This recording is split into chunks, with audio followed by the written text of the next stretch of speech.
And we're live, Your Worship.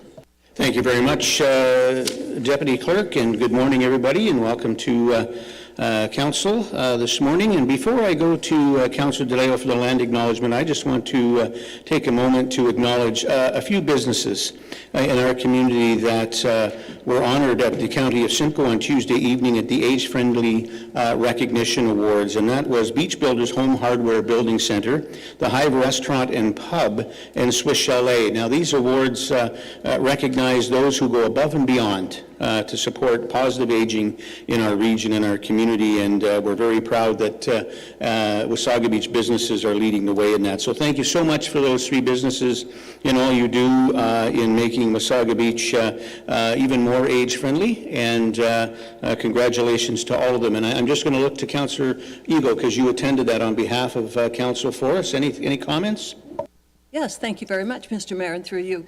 Yes, it was my honor to be there, and they were by the County of Simcoe, and what impressed me was there were 13 recognitions awards to 13 businesses, and Wasaga Beach had 3 out of those 13, which speaks volumes to how we are working in this town on age-friendly issues, from, you know, maybe lighting, hearing, special days for seniors.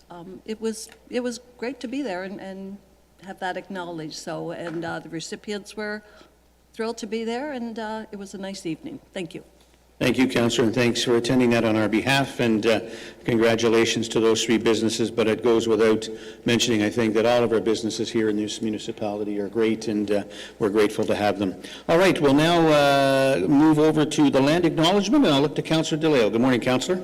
Good morning, Mr. Mayor. Thank you. Good morning, everyone. The town of Wasaga Beach acknowledges it is located upon the traditional territory of the Anishinaabe people of the Three Fires Confederacy. We also acknowledge that the people of the Wyandot Nation also inhabited these lands. We acknowledge that these nations were sovereign nations existing before the arrival of settlers. We respect the spiritual interconnection among these nations to the land and to the water. We also acknowledge that waterways near us have a long history predating European arrival. Since time immemorial, waterways were the lifeblood of the indigenous people by trade and hunting routes. We are dedicated to inclusivity of First Nations, Inuit, and Métis people in our future stewardship of the land and the longest freshwater beach in the world. In the spirit of reconciliation, we welcome the opportunity of learning to be sustainable caretakers of the land and waterways for all future generations. Thank you. Thank you, Megwitch, Councillor. Moving on to item number 2, disclosure of pecuniary interests. I have none before me at this time. If at some point throughout the meeting you feel you have a pecuniary interest, please let us know at that time. Item number 3 is adoption of the agenda. The recommended motion that the contents of the agenda for October 9, 2025 be approved as circulated. Any questions or comments on the agenda? Seeing none, could I have a mover and a seconder, please? Moved by Councillor Timms and seconded by Councillor Eagle. All in favor? That carries unanimously. Thank you. Approval of the agenda. Item number 4, recommended that the minutes of the council meeting held September 25th, 2025 be adopted as circulated. Any questions on this? Mover and a seconder for this, please. Councillor DeLeo and Councillor White. All in favor? That carries unanimously. Moving on to item number 5, delegations. We do have a delegation today, item number 5.1. We have the Honourable Kathleen Wynne with us, and Mr. Ted Chrysler of the Simcoe County Greenbelt Coalition are here in attendance to delegate to council pertaining to the Ontario Greenbelt. So Kathleen and Ted, come on ahead. Welcome. Good to see you. Have a seat. Silver button in the middle of the mic, and the floor is yours. Thank you. I'll start. Yeah. Good morning, everyone, and thank you for having us. I'm Ted Chrysler, on the board of the Wasaga Beach Climate Action Team, and I'm very pleased today to be joined by the Honourable Kathleen Wynne, who's on the board of the Simcoe County Greenbelt Coalition. WebCat is part of that coalition as well, and we're here today to delegate about the Greenbelt Act review that's coming up this year, hopefully soon, and Kathleen has some great information to share with you. I want to acknowledge that the town has made some great progress under its green pillar, and this falls under that initiative as well. So we're very fortunate to have such forward-thinking green thinkers on our council. And I just want to now hand it over to Kathleen, because I don't want to take up too much time. Appreciate your time.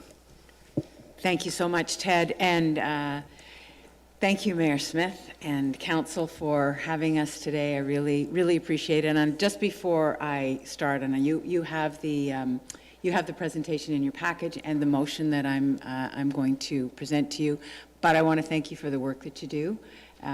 You work long hours and hard for your community, and I just want to say thank you for that. And I mean that from the bottom of my heart. I've been going to a number of communities and councils, and there's a lot of work being done at the municipal level, which I've known for years, but thank you again.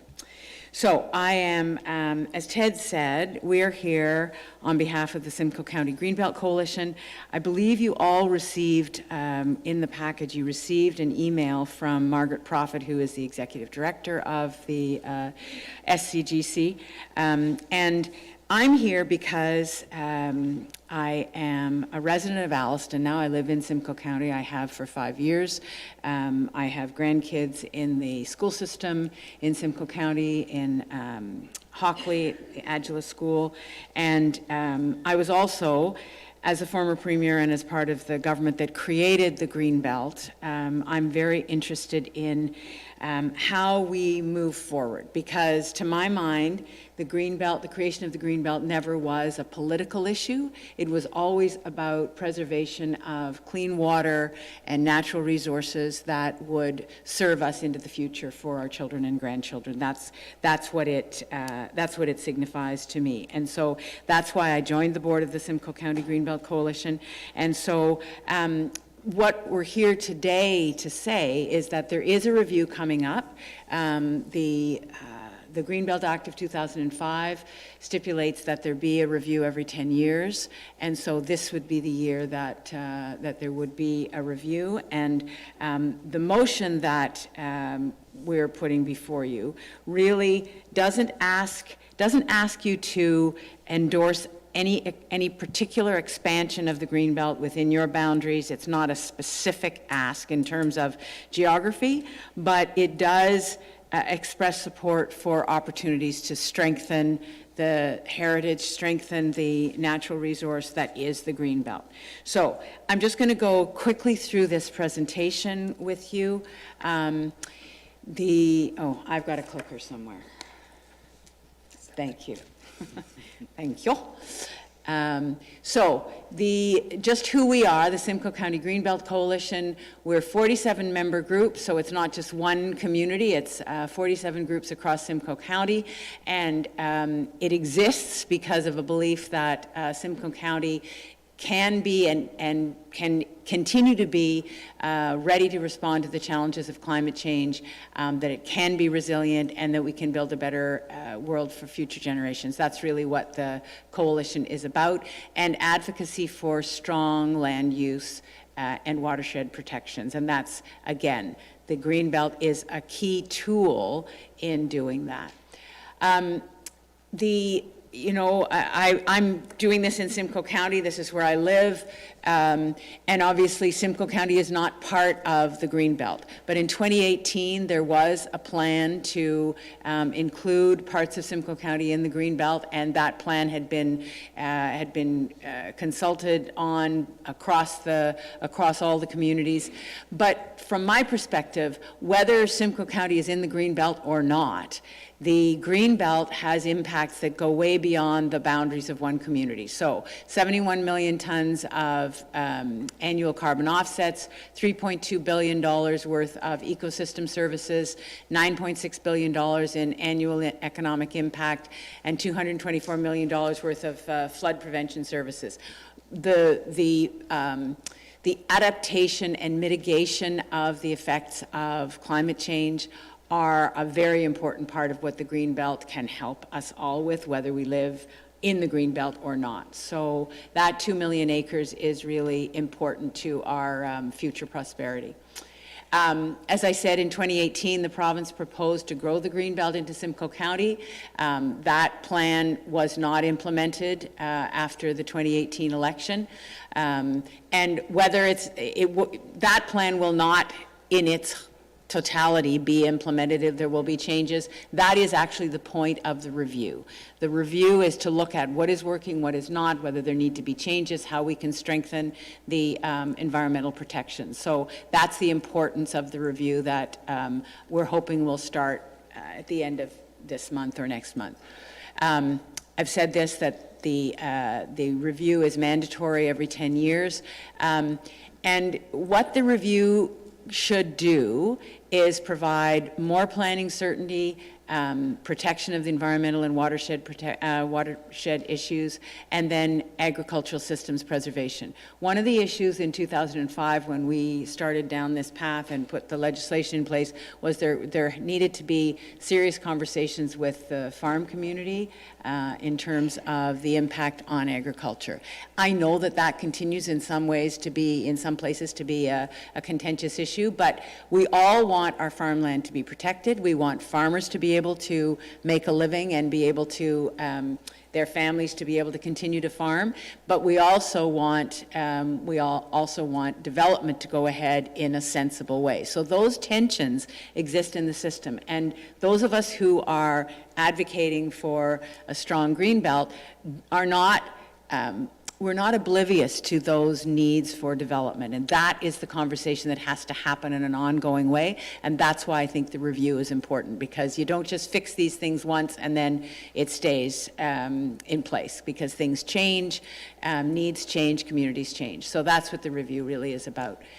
So the motion before you, which is in your package, it supports exploring opportunities to expand and strengthen the Greenbelt protections. It calls on the province to collaborate with municipalities, Indigenous nations, stakeholders, and all of the people who have an interest in strong communities and natural protection. And then it also asks that the resolution be distributed among your local MP, your local representatives of the ministry, and with AMO.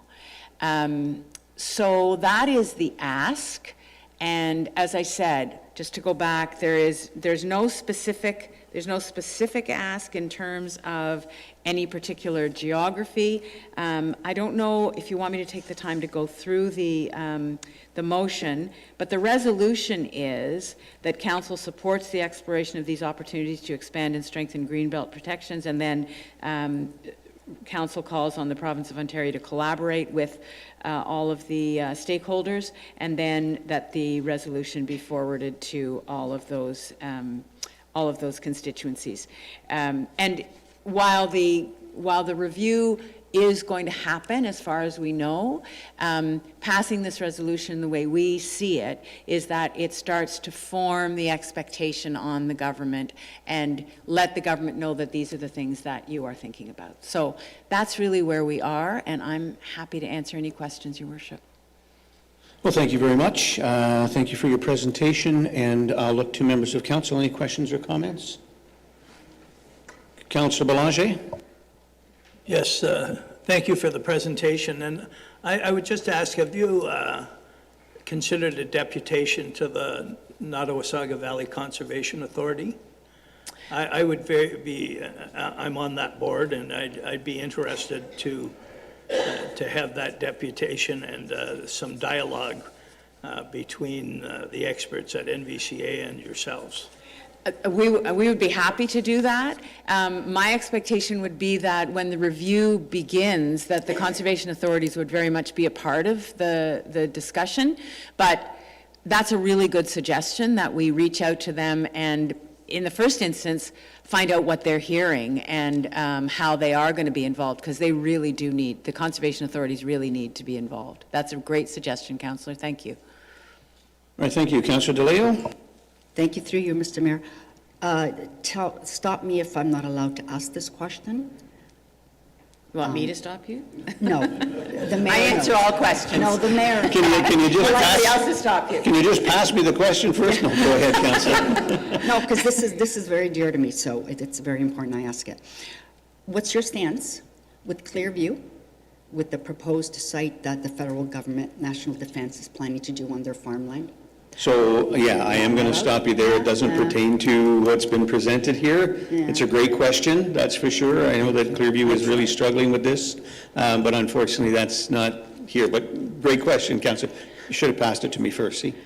Right, thanks. Absolutely, all And now right. I have that question in my head, and so I will be looking out for input on that. And I'm sure you'd love to be able to answer. I would. Absolutely. Other questions or comments from members of council? All right, seeing none, we do have a motion then that the delegation by the Simcoe County Greenbelt Coalition to council pertaining to expanding and strengthening Ontario's Greenbelt be received for information. Could I have a mover and a seconder on this, please? Moved by Councillor White, seconded by Councillor Belanger. All in favor? That motion carries unanimously. Thank you very much. Thank you very much for All your right, time. thank you. Have a great day. Thank you. All right, moving on to item number 6 in the agenda is presentations, and it's the 2026 budget, mayor's draft budget. The 2026 mayor draft budget will be presented to council, and I'm now going to turn this over to our chief financial officer, Ms. Jocelyn Lee. Good morning, Jocelyn. Good morning, Your Worship and members of council. Today, we're going to be presenting the 2026 Mayor's Draft Budget. For those who are new, who are watching the budget presentation, my name is Jocelyn Lee, and I'm the Chief Financial Officer and Treasurer for the town, and I'll be leading the presentations as we go through this. I'm going to show you the agenda so that we can just follow along what we're going to be covering. So we'll start with a budget overview and the current budget conditions, and then we'll look at the new budget process under the strong mayor powers.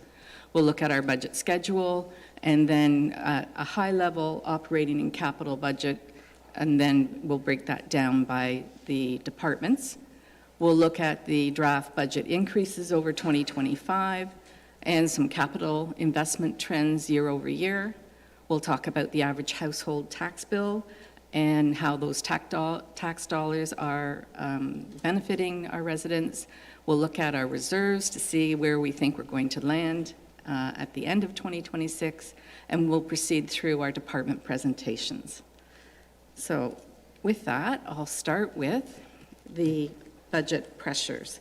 So our macroeconomic factors are still negatively impacting Wasaga Beach through tariff impacts, which are impacting costs of large projects, inflation, slow growth development, and interest rates. So we're feeling those same impacts that everyone else is. And while residential markets show a slight uptake for certain market types, these are likely just responding to recent Bank of Canada interest rates. But in generally speaking, market conditions are flat. We are holding steady with modest activity, and our focus is on roads, roadworks, park maintenance, and investments, and our beach operations. And we continue to build important relationships that will bring future advancement to our community. So this is a status quo budget with minimal change. And what that means is we've taken basically our service levels in the 2025 operating budget, and we've just adjusted them for inflation and trending costs. We've applied COLA and STEP and benefit rate increases and our union agreements, any impacts from those agreements, and our annualization adjustments that go through payroll. And we have 2 changes related to staffing levels. We have a new manager environmental services position in our water wastewater budget that is covered through user fees. And we have we have new positions related to the operations for the beach. And those are going to be covered through new parking revenues that will also come with those new lands. So this next diagram, I'm going to help you go through this one. This is following our strong mayor power. So up at the top left, we start with the staff presenting a draft budget to our mayor. And then the staff present that draft budget to council members, and that's where we are today, in that second box up top. And following that, we're going to have a public budget meeting, and then following those processes in November, we'll actually distribute the mayor's proposed budget. And that's when the actual new process begins. So there'll be a period there for council amendments to be discussed and considered. And if council does not put forward any amendments, then at that time, the budget would be adopted. If council does present amendments that they wish to have the mayor consider, then we would move from the council amendment period to the mayor veto period. And this gives the mayor an option to consider the amendments proposed and whether or not to approve those amendments. If the mayor does approve those amendments, then the budget is adopted with those amendments. And if the mayor does not, then we move forward to the council override period. At this time, council would have the option to, with 2/3 vote, they could veto the mayor's veto, and then the budget would be adopted with council's amendments. If they did not have that vote, then the budget would be adopted per the proposed mayor's budget without the amendments. So it's a little bit of a new process, and it has a timeline attached to it, but it depends on when things happen as to when the budget is actually adopted. So I'm going to just quickly walk through the timeline, starting with October 9th, where we are today, and we're presenting the draft budget. Then we have on October 16th, we'll have our public meeting. Yes, on October 16th, we'll have that, and that's at the Recplex, or the Remax room at the Wasaga Stars Arena. And then we have on November 13th, the meeting with council for the proposed 2026 rates and fees changes. And on November 27th, this is when council will approve those rates and fees, and also a time when council will be able to present their amendments to the mayor's proposed budget. And then we have November 28th veto period, and the council veto override period runs from December 1st to December 8th. And finally, if we ran through that whole process, our budget would be adopted on December 9th, recognizing the budget could be adopted sooner depending on what happens with those opportunities for vetoes and amendments. So that schedule and the previous slide would help understand our budget process and how we'll be moving through the 26 budget. So now I'm going to move into actually some of the budget figures. And starting with the high-level view of the budget, you can see on the slide there that we have a total budget of $102.8 million. And when we split that into operating and capital, under capital we have $34.8 million, or 34% of our budget is capital. And on the operating side, we have $68 million, and that is 60% of our budget and represents $38.1 million of the taxation.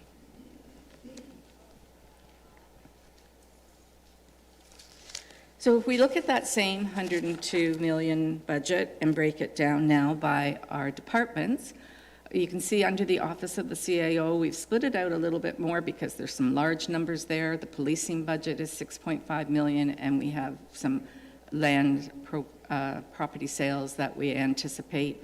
We've included those, and then moving forward into the other departments, we have Department of Strategic Initiatives, $2.2 million. Corporate Services is $14.1 million. Community Services is $12.3. Our Department of Infrastructure is $31 million, which also includes water, wastewater for another $15.7 million. And then our Department of Legislation and Development Services, which includes our planning and building departments, at $6.4 million. So that's how our department breakdown of the $102 million budget looks. So now just looking at some of the increases over 2025's budget on the expenditures. We have, as I mentioned, some new staffing. So that new staffing cost is approximately $919,000. And we have other costs like the COLA, the STEP, the union negotiations, the annualization, the benefit rate increases. Those are all part of the 1.3 million. Under corporate finance, we have an increase of 1 million, and we've added into corporate financing an estimate of 1.2 million for the new MAT tax. And so that would be transferred to the reserves, so that's why that shows on this slide. We have some additional debenture costs of 619,000. Here you see offsetting is the capital project. So we have increases on the operating side, and we have decreases on the capital side for this net total of 229,000, which is the difference between the 25 and 26 budgets. So the operating and the capital are pretty much negating each other. On the wastewater operations, there's 718,000 additional costs. That'll be related mostly to the new Aqua contract. And then we have other general increases. So that just gives you a bit of a breakdown of the change between last year's budget and this year's budget. So looking now at how we've invested our capital program, you can see back in 2023, our capital program was at 60 million, and that's because we were engaged significantly in the new arena library project. You can see after that starts to fall off, we come down in 24 to 37 million. And so from 2024 to 2026, we generally range in the capital program between 35 and 40 million, which is a normal range that we would fall into when there isn't an extremely large project or multiple large projects in the program. So this slide, we'll talk about the average household tax bill. So MPAC provides us with the average assessment value for Wasaga Beach being $333,000. And on that average residential assessment, the tax bill would be $4,072. And that would break down that of that amount, $2,000, roughly $500, will stay with the town of Wasaga Beach. It's 61% of the tax bill. The education ministry will receive $500, and the county of Simcoe will receive just over $1,000, or 26% of the tax bill. So basically, 61 cents of every dollar stays in this town, and 39 cents of every tax dollar is going to other levels of government.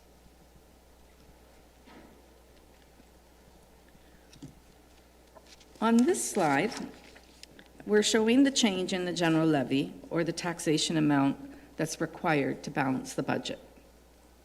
So in 2025, we needed 38.5 million of taxation.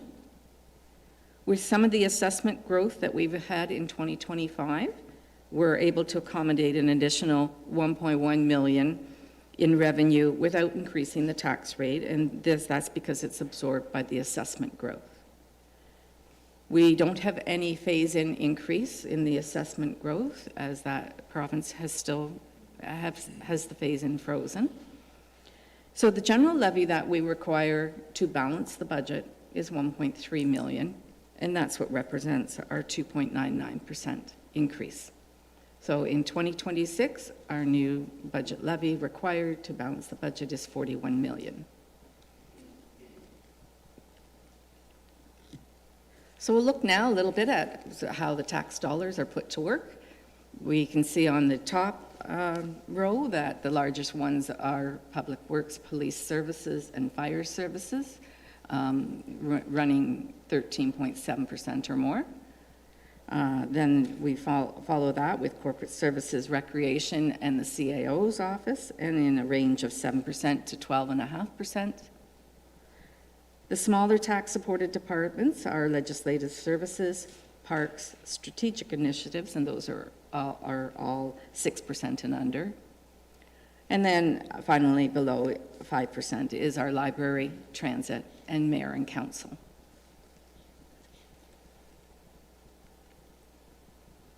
So for our reserves, this is an estimate at this time. We get closer to a better estimate as we produce the second budget and get closer to our year end and know where our reserves are going to land at the end of 2025. But as a general estimate, we can see that we expect to start 2026 with 41.7 million in reserves. We're going to contribute through the budget process, 15.9 billion plus the DC reserves of 3.5 million. Then there will have draws on the reserves of 14.8 million, and our estimated balance at the end of 2026 is 42.8 million, a slight increase of 1 million in our reserves. So at this time, that's the best estimates we have that we can use to project our reserve activity. So at this point in time, we concluded just the corporate overview portion. And before I move into the department presentations, I'd just like to ask if there's any questions on the slides so far.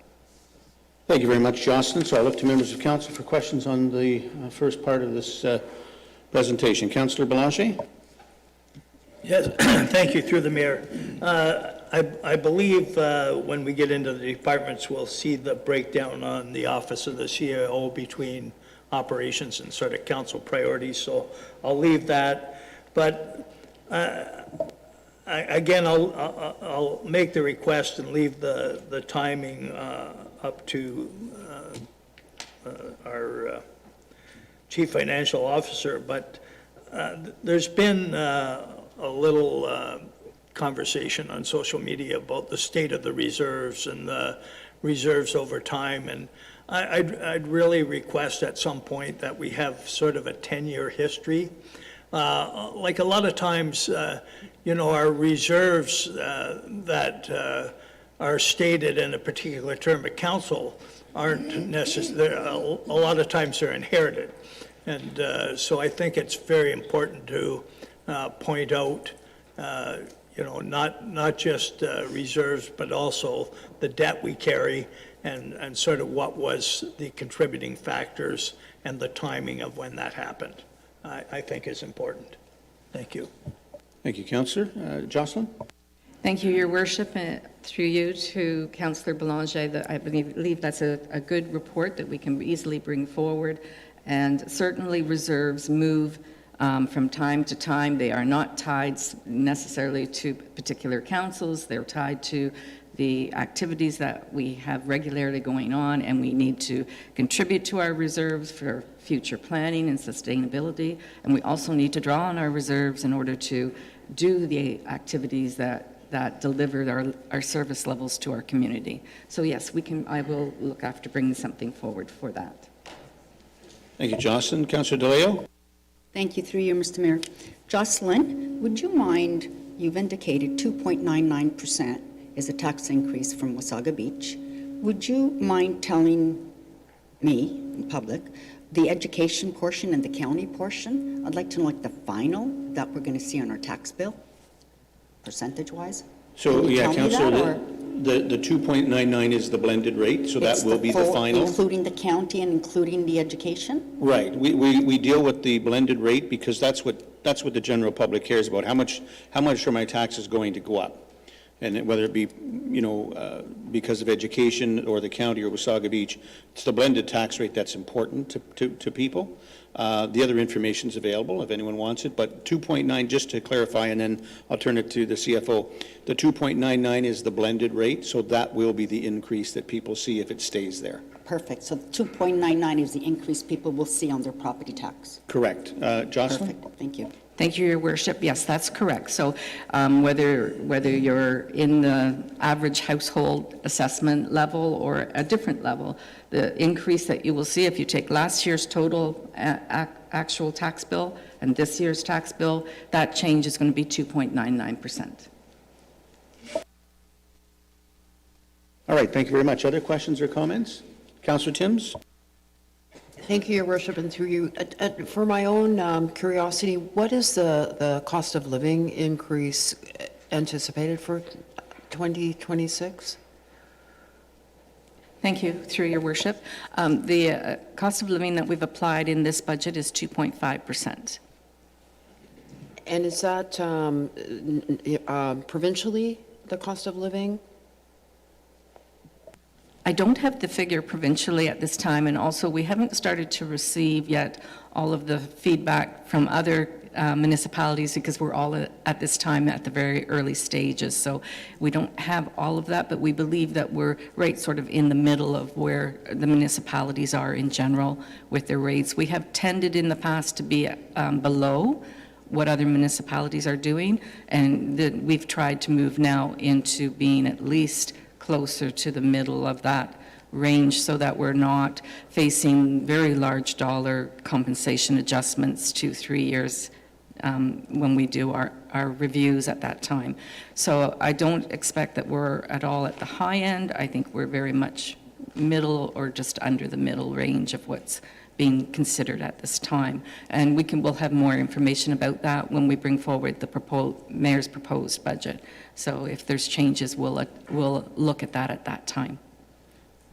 Thank you, and through your worship, I've always, it's certainly in the days that I was preparing budgets for the organizations that I worked for, if you're not keeping up with cost of living, you're actually moving backwards because you can't keep offering the same service at the same price and cost. So it was just a curiosity, and thank you for enlightening me. Thank you, Councillor. It's an excellent point. Any other questions or comments before we move on? All right, go ahead. Thank you, Your Worship. So I'm going to ask our presenters to pass the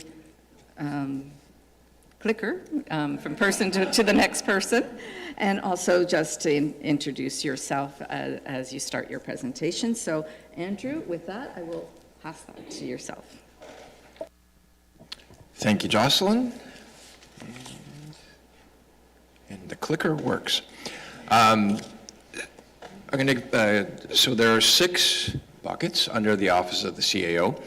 Includes administration, communication, council's budget, human resources, police services, beach operations, and the Wasaga Beach Public Library. I'll mention a couple high-level points before we get into the details of not only the CAO budget and everyone else's budget at the table. As in previous years, it's critically important to provide a sustainable financial budget that supports initiatives, term of council priorities, growth, and legislative requirements that takes into account a couple key areas. As council is well aware, we've put a high priority on partnership funding opportunities. This term of council, we have realized the most significant partnership funding in the history of this community. To date, we've realized $155.5 million, which is exceptional. That includes 2 schools, beachfront funding, Nancy Island, RTO 7 funding, et cetera. And I'm hopeful that there is more to come. Now, with that funding comes challenges, as you need to operationalize and build things. So for example, a school brings a theater. We're now contributing to a theater. But these are nice problems to have. And certainly this is exceptional for this community. Paramount to everyone at this table is bringing forward a sustainable budget that minimizes impact to residential property owners. To Councillor DeLeo's point or question earlier, the budget that we have before you is 2.99% blended. We have been quietly calling around the county to see where we think we're going to be landing. I'm confident we're going to be at the lower end of property increases, of tax rate increases. I've only heard one other community that's considering being in the 2s. I think the trend is going to be mid-3s to upwards of 11 across the county. Simcoe County itself, we have included a 3.5% increase for the county. So we are below the county increase, and I'm confident that we're going to be at the low end of the increase spectrum when everybody else starts coming forward.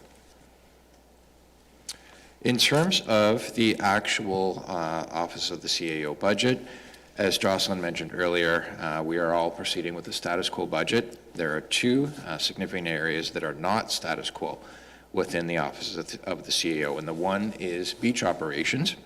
The large driver behind this is the discussions that we're having with the province about the transfer or sale of land for a nominal fee to the municipality. I know there has been some discussion about, well, this is provincial downloading. It is not provincial downloading. Those lands have been funded over the decades through parking revenue significantly. We are approaching this the same way, and within beach operations, we essentially have three buckets. One pertains to parks, one pertains to bylaw, one pertains to public works. Rachel and Kevin are going to discuss in detail what that means and the things that we have allocated within the budget. I wanted to talk at a high level about the funding, the revenue that comes with it. So assuming this transfer or sale actually materializes, and we are hearing that a decision will be made before Christmas, likely sometime in November, we are making the assumption that this is going to go through, and we are budgeting for that because we don't want to be caught off guard not having budgeted for it. Beach Area 1, Provincial Beach Area 1, Provincial Beach Area 2 has 1,200 parking spots within those two areas. Based on our experience of operating Allenwood Beach over the 2025 season, there are 174 parking spots within Allenwood. As of the third week of August, we had generated a gross revenue of $180,000 with those 174 parking spots. That includes having residents having the ability to park there for free. Council will need to make a decision about Beach Area 1 and 2 if you want to extend that provision to Wasaga Beach residents should that come into town ownership. But using that formula based on our experience, we are able to make some assumptions about revenue generation from the provincial lands. We are going to be extremely conservative because we haven't operated under our control yet. So the assumptions we are making are extremely conservative. We are estimating revenue, including Allenwood, of $820,000. In my opinion, that is low, but again, we want to be conservative. That includes $190,000 that would come from Allenwood. We did reach out to the province to ask, how much do you generate from Beach Area 1 and 2? They indicated to us $130,000. We've questioned that number because we feel that number is exceedingly low. We generated more than that with 174 spots at Allenwood this season. 1,200 spots should be generating order of magnitude higher than 130,000. If you use the 180 for 174 spots, that's about $1,000 a spot. So we believe the true revenue should be upwards of $1 million. We are using 820 to be conservative. We've also bumped up the numbers by 500,000 because we believe that number is too low. What we are trying to understand is, have they factored in yearly passes into that revenue equation? We don't think it has been factored in, so that could be the reason why the number is distorted to the low side. But again, we're quite comfortable with our revenue projection numbers. As in 2025, particularly during our construction down at Beach Drive and down at the beach, our focus is to ensure that we are continuing to be open for tourism. I think we did a pretty good job in 2025, not without our challenges, but we did do a pretty good job, and our overall tourism numbers did increase year over year from 2024 to 2025. The other interesting element of the budget is the police services budget. As council will remember, about a year ago today, we got hit with a rather shocking increase. It was over 20% increase. A number of municipalities across the province banded together to push back against that increase, and the province did come to the table and offset the increase. We don't know yet what the 2026 increase is going to be. We will receive that number in November, likely mid-November. What we have been hearing, and we have received a letter from the Solicitor General indicating that they are going to cap increases at 11%. We don't know if that means our increase is going to be 11% or if it's just capped at 11. Historically, we have had 5% increases year over year, except for last year, which was the anomaly. So Again, to be exceptionally conservative, we have budgeted assuming an 11% increase. I am hopeful that the increase is less, which will put us in a much more favorable position for 2026. But again, we have to assume worst-case scenario when we're doing the budget. In terms of capital budget, this is the good slide in terms of revenue that would come to the municipality. So this is through the sale of surplus lands. On this slide, it includes the old arena. I cannot get into specifics today, but we do have movement on the old arena. We are working with the province, Infrastructure Ontario. We have a site plan in hand, and we are working through an agreement of purchase and sale. I don't know how quickly that will materialize, if the sale will go through this year or early next, but as of today, things are looking positive there, and we just need to get into the details over the next little while. With respect to the beachfront, sales will continue to flow to the municipality. The breakers is under construction now. As those units are sold, revenue will flow to the municipality, not only through the land sale, but also through development charges. So that's a good position, and also additional lands with Sunray, et cetera, will flow to the municipality. Main and Beck, we've had discussions about that sale. We would anticipate something happening within 2026. Again, we're going to be looking for that to offset some of the capital and operating expenses. And then throughout town, council will recall there are a number of properties that have been declared surplus. We currently are marketing 2 properties. The real estate market has flatlined across the province. Vacant land is not selling quickly within Wasaga Beach. So we are being careful not to flood the market. We have a number of other properties that we could put on the market, but we're carefully evaluating that with the guidance from the local realtors. Again, you don't want to flood an already soft market with more properties. So those will come eventually to the municipality. And then for the library budget, I'm going to invite the library chair, Lorraine Gruzek, up to present for the library. Thank you, Andrew. And I just, before Lorraine gets started, you'd mentioned that the market is basically flatlined and softened, and Wasaga Beach is quiet. I just want to reiterate that the province, the country, the continent is very quiet. It's not just here in Wasaga Beach, yeah. But thank you, Andrew, and good morning, Lorraine. Good morning. They gave you the shortest chair in the house, They clearly. did. Maybe I can make myself taller. No. Well, I'd like to, yes. Okay. Yeah, Andrew he's tall, so he drops all the chairs down. You should see when I sit and when I can Thank barely you, see over Josh. the table. All right, good morning, Lorraine, and welcome. Good morning, Mayor Smith and council. It's good to be here this morning. Okay.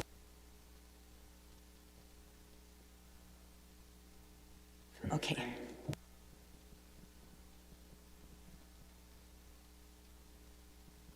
There you go. Okay. All right. We've been in the new library for just under 2 years, and we're continuing to make improvements and to find efficiencies in our operations, always with the goal of providing excellence in library services to our Wasaga Beach residents. There have been significant changes as we work our way through these improvements, and there's more ahead as the planning moves forward for our K-12 school. As a result, this year continues to be a status quo year for us. We're making some adjustments to our staffing model to support these efficiencies and to plan and to prepare for the changes ahead. The operating budget that you see certainly continues to be a status quo year for us. We're making some adjustments to our staffing model to support these efficiencies and to plan and to prepare for the changes ahead. The operating budget also is certainly clear with the 86% going to wages and benefits. In the capital budget, our priorities are the collection development and immediate and long-term support for our tech services and equipment, And again, going back to the goal of excellence in library service for everyone. I can certainly expand on any of the points, but I'd be certainly happy to answer any other questions you may have. Thank you very much, Lorraine. Any questions or comments from members of council for Lorraine or for Andrew? Pretty self-explanatory. Oh, sorry, Councillor Eagle, go ahead. Thank you. This may come under another department, but I recall at a meeting on the library that there was a leak in the ceiling. Has that been addressed? Does this come under your budget, or does it come under another budget? I would imagine a leak in the ceiling would be still under warranty, so it probably wouldn't be a cost to the municipality, but I'll let Lorraine speak to that. Thank you, Mr. Mayor. Through you, to Councillor Eagle.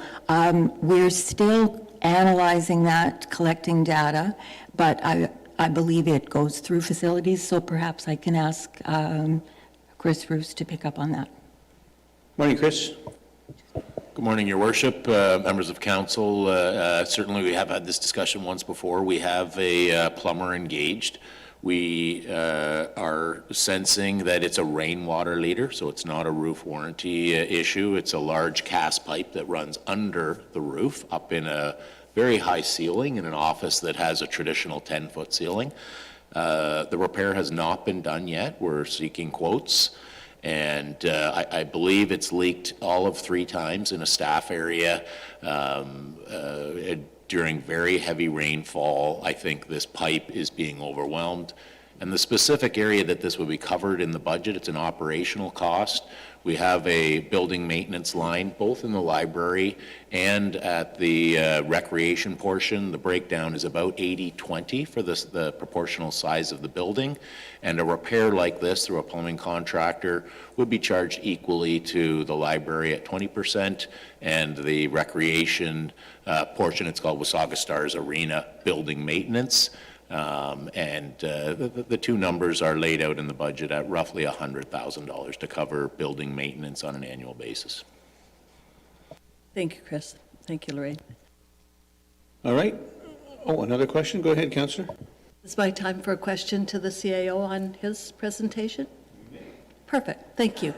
Okay, it's on the parking at Allenwood, the revenue. Were those numbers, they begin in July? Do you know? Because I don't recall the Honkmobile being in there in May or June, so perhaps those figures are a little... Yep, through Mr. Mayor, those numbers are from June 21st to August 21st. So it's not even a full season.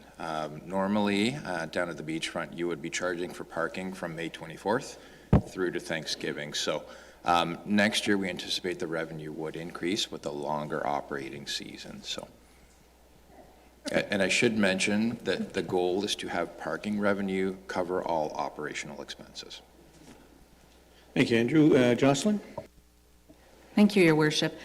Just for clarity, if we are speaking of the 190,000 figure that was used on the budget slide, that is an estimate for the full year. So we took the numbers that Andrew just mentioned, and we extrapolated them out to calculate the full year. Okay. So to be clear then for the councillor, the numbers that we have are from June 21st to August 21st, and then staff have taken that and extrapolated that to estimate the whole year. Good. Good with that, councillor? All right. Other questions or comments? Deputy Mayor Schnell? Thank you, Your Worship, through you. To Andrew, I appreciate the modest numbers in regards to parking, because if you run the numbers of just over 1,000 per spot, that's 1.2. So I really appreciate the conservativeness on that. And to Lorraine, in regards to the budget with the library, last year we talked about looking creatively at ways to be able to offset expenses and through small fees or different things. Can you explain, for council's benefit, for my benefit, what the board has done and provided direction to staff in regards to helping to offset some of your expenses, please, especially around programming? And through you, Mr. Mayor, to Deputy Mayor Snell, what we've been doing is we're looking at the programming expenses and at the use of staff, and I believe that this came up in the discussion last year in terms of the expertise. And we're working very hard to develop a team approach to things and to give our staff the opportunity to expand in the areas of their initiatives that they're interested in and that they have skills specifically in. I can reference certainly last year, I believe we were talking about makerspace at this time. And that's a position that was not filled going into this year. And what we've been doing is working with staff, providing some training, using the variance that was approved by council just last December to move some funds around internally so that we can train staff and increase their capabilities. One thing that we have not made a lot of progress in would be in the internal library generating of revenues. We have found that it's really important to our community that the library services be free. And there's always a lot of talk in the community, especially the library community, when there are fees attached to certain presentations. So we have started some of that this year, but we're certainly finding that there's it's something that is an expectation in the Public Library Act, and that our library has been committed to over the years. So we have not made a lot of progress in that area. Yeah, and I think, just to be clear, we talked about the makerspace, as you said, Lorraine, and more cross-training of staff. So is that, there was more than one individual that could look after that. So you've been working at that, which is great. Deputy Mayor, supplemental? Thank you, Your Worship. And I'm not intending to be negative at all. I love the library. I love all of the cultural supportive. I've gone to drumming. I've gone to some of your workshops. I got to make this really cool hangy thing with string and beads, and it was wonderful. And there was probably 30 people. It was a packed house. So I'm an active participant.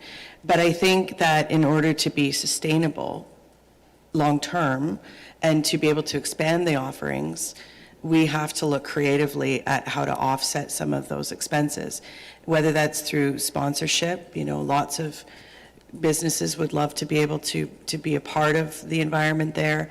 I just really encourage your board and your staff to look at those things, because I think I find it a little bit challenging when, as you mentioned, you're 2 years in, and here there's 11% of capital for more materials or for more collection or furniture or computers when you're 2 years in.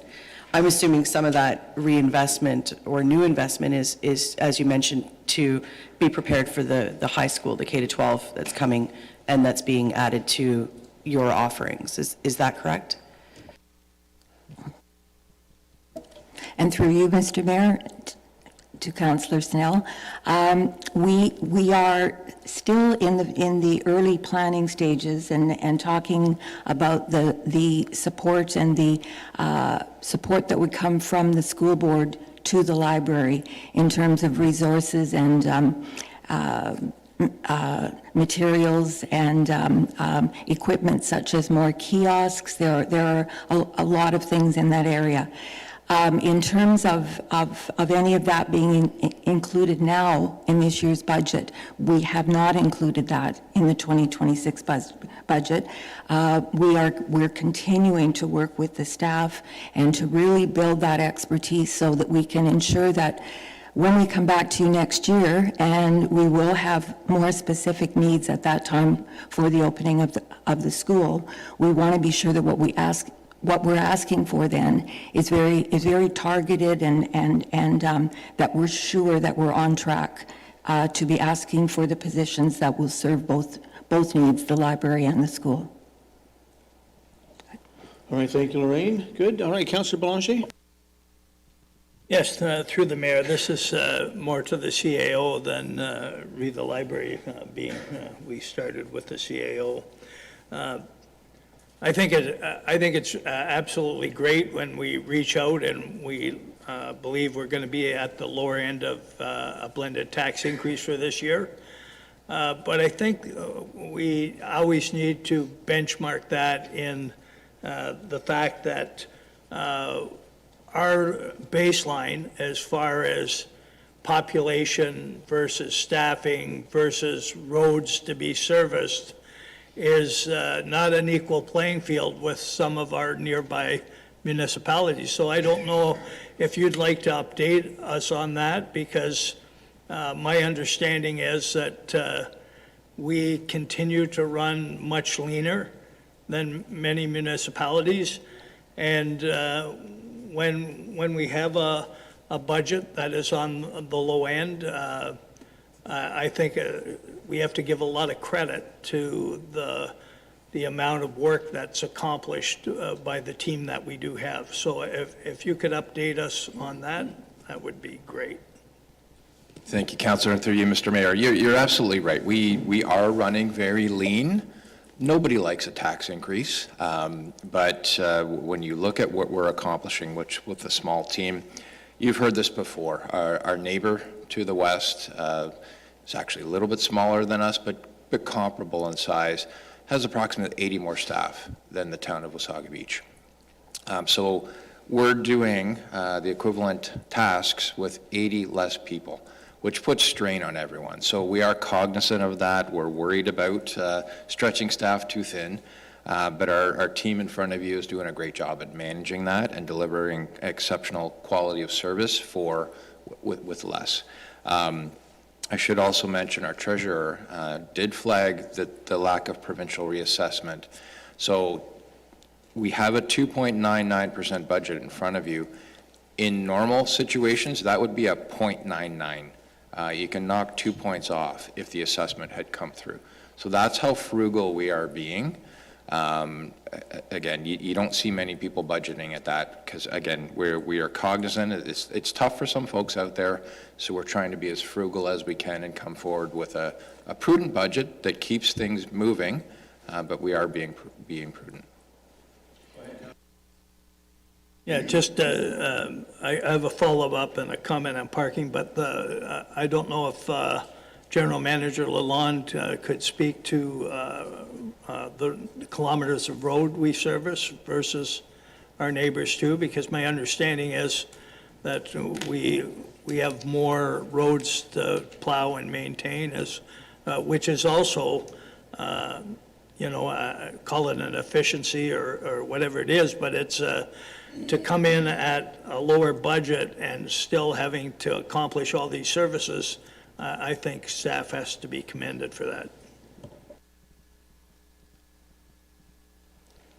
Through you, Your Worship. I don't have the statistics in front of me, Councillor Belanger, for our neighbors, but we do, I think we're approaching about 250 centerline kilometers of road, which is certainly extensive. And to your point, our staff do an excellent job with the tools we have and the bodies we have to get the work done and to meet and exceed provincial maintenance standards. But I can get those stats for you, but I don't have their numbers in front of me, unfortunately. And our community is unique as well in terms of how it's divided with the river and the length from one end of town to the other, and proximity of certainly where our material storage is from a plowing perspective. But we do the best certainly with what we have.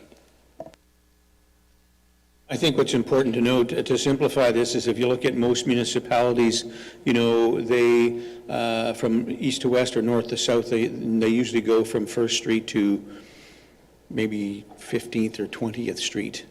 We go from Spruce Street, then First Street, to 74th Street. Our longitude, if you will, of our community is challenging. And it's a large area to cover, and again, our staff do a great job. Go ahead, Councillor Belanger.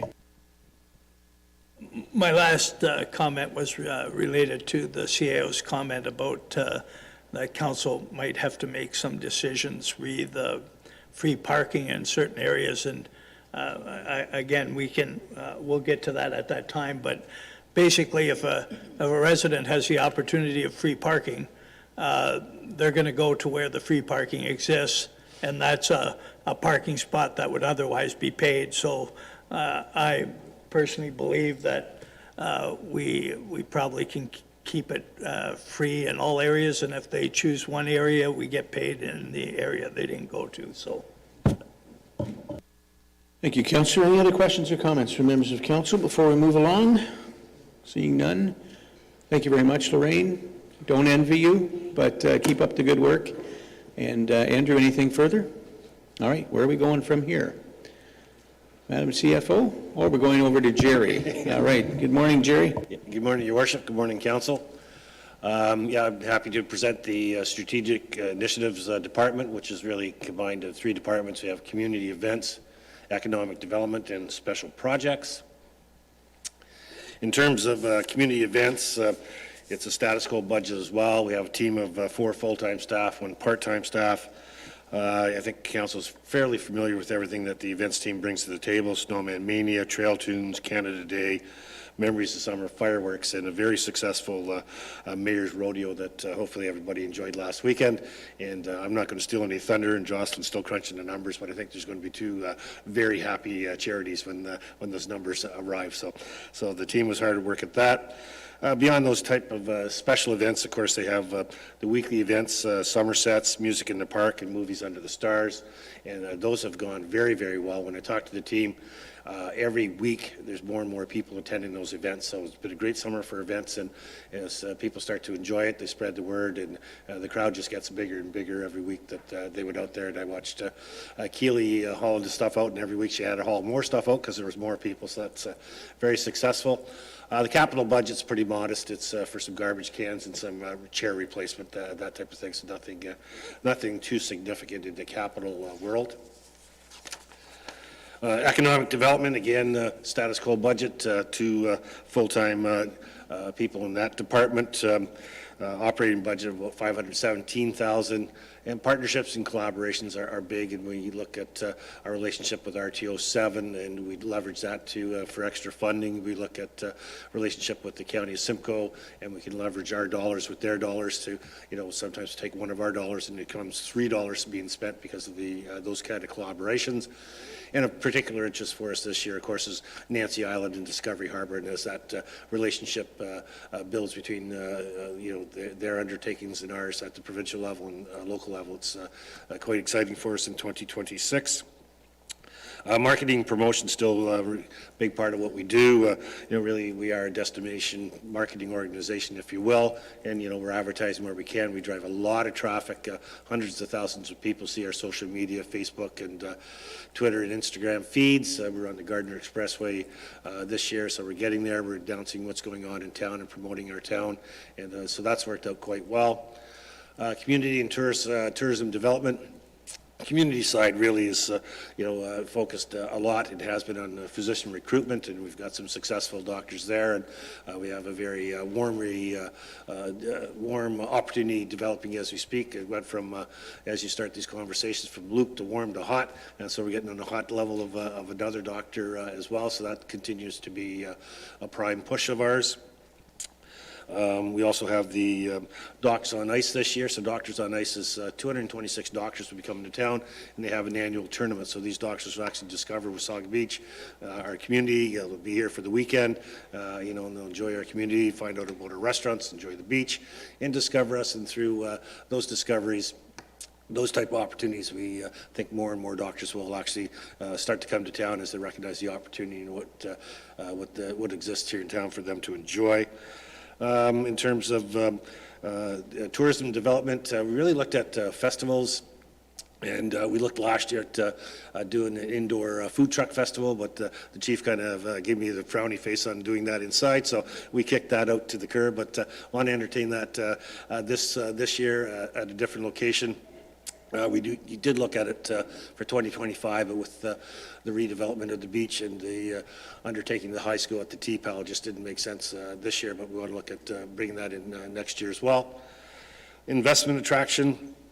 Team helps Andrew with the land sales that we have with surplus lands. They'll be going after the Dragon's Den again and meeting Dragon's Den and pursuing those opportunities. And again, continue to work with Invest Ontario and in terms of what we have to offer and what they're searching for. And if we can connect some dots and make good things happen, we'll certainly undertake those for sure. Business and entrepreneurial support. Last year we had the Small Business Enterprise Center. So we partnered company with them. This year we're looking at Route 93 to come in and help our businesses, develop how to market, run their businesses, education opportunities, and different types of support for the business that didn't exist previously that will exist next year as well. In the capital budget, it's $302,000, but the bulk of that is, of course, the wayfinding and entry signs for 2026. And then special projects, staff of 2, including myself and Carla. It's been a busy year last year, and we continue to be busy for next year. Certainly support for corporate initiatives and council priorities. We'll continue that next year as well. The K-12 school and the community hub is a big part of what we're looking at. Customer service enhancements. We'll continue to grow that. Last year we feel really good strides in customer service. We have onboarding programs now for new employees as they come on to learn the corporation, what happens not only in the department they were hired for, but also in the departments that they're not involved in, but will have relationships with. Cross-training went on last year as well, and we'll continue some cross-training in 2026. We had, the entire customer service team got trained for the first time, so the entire team all got the same training at the same time through AMCTO, so we want to replicate that next year as well. And certainly, working on things like long-term care and assist where we can, and doctor recruitment. And the capital budget of $1,000 is simply just a placeholder for some small items that we may not have considered and may bump into for next year. So, Your Worship, that's really my department in a nutshell. Thank you very much. Jerry, questions or comments for Jerry? Councillor Timms? Thank you, Your Worship, and through you. Just with respect to the food truck festival that's still under consideration, oftentimes, while I think we could really benefit from a food festival, we do have to be careful that we don't compete with our own commercial sector, which is quite robust, our restaurant and eatery section. So I think as the beach is developed, it's important, and as we start doing more and more at Klondike Sports Park, but just to have a food truck festival for the sake of it may be too much competition for our own commercial base. And I do want to say the wayfinding signs are wonderful, and it's great to see that we're adding more and more to those all the time. That project was a long time coming, and it does make a big difference, I think, around town, because even though we're linear, it's still quite confusing if you want to find certain parks and beaches, etc. So thank you to your department. Through you, Your Worship, to Councillor Timms, we will be bringing to Council's attention a festival and event strategy coming up, hopefully before Christmas. So, under advisement for certainly for the food trucks, I'll take that under advisement. But we will have events and festival strategies for Council's consideration to help us map not only 2026 but years beyond. Excellent news. Thank you, Jerry. Any other questions or comments? Deputy Mayor Snell? Thank you, Your Worship, through you. First of all, a huge commitment to the team for the rodeo. Mother Nature was really on our side and with fantastic weather, but that was such a fun event, and it was so great to see such great support from our community and all of our neighbors coming out to attend it. When looking at the detailed budget that's sort of breaks down in terms of revenue and expenditures, under events, the revenue has changed quite significantly since, the projected or the actual for 2024, and then the budgeted for 2025 and the actual. Just for reference, 2024 actual was 500,000, where this year the actual was 42,000 and change. what do you attribute that shift from, if I could ask, please? I think part of it is the economy itself, so it's, the sponsorship opportunities when you go knocking on doors is a little bit different. People or businesses are feeling the crunch, and we do really, our businesses are great to support our town, but there's a lot to support. So you've got events, and you've got WBSC and the library and the TPAL. So there is a heavy lift for our community. So we're trying to understand what that looks like. What's an appropriate amount to pursue on an annual basis, set those targets. I do think that part of it is the approach. So I think we need to make a more personal approach. So I'll go and visit you at your place of business, and actually, rather than send an email or a communication, say, here's the opportunity, spend some time, talk to people face to face, and have those kind of conversations that better articulate the opportunity, better articulate the benefit for the business to support it. So we just need to continue to look at events in a little bit of a different light. I think events traditionally are about the event and lose that promotional aspect to it. And so I think we need to pivot a little bit so that beyond delivering the events, we have that promoter's hats on. So what's coming next, what's the opportunities, what that looks like. So we need to change the conversation that way as well. Thank you. Supplemental through your worship. And I think it's really important for, obviously this council understands it, but for the community that's listening to understand that events are essential to the fabric and the health of a community. These are investments that we make financially out of tax dollars, but they're not driven for tourism. This is balance and enjoyment for residents as well. And I think, that was evident at the end of summer this year, event with Queen. At first I was kind of like surprised that we didn't have a VIP area and a ticket cost for that.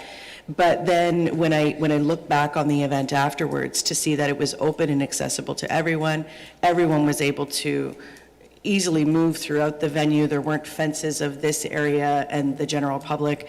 I think that was a great decision by your staff, and I think it was really appreciated by the residents to not have to buy a ticket, to not have to get anything online, just show up at the door and have a really great time. So I thought that was really well done.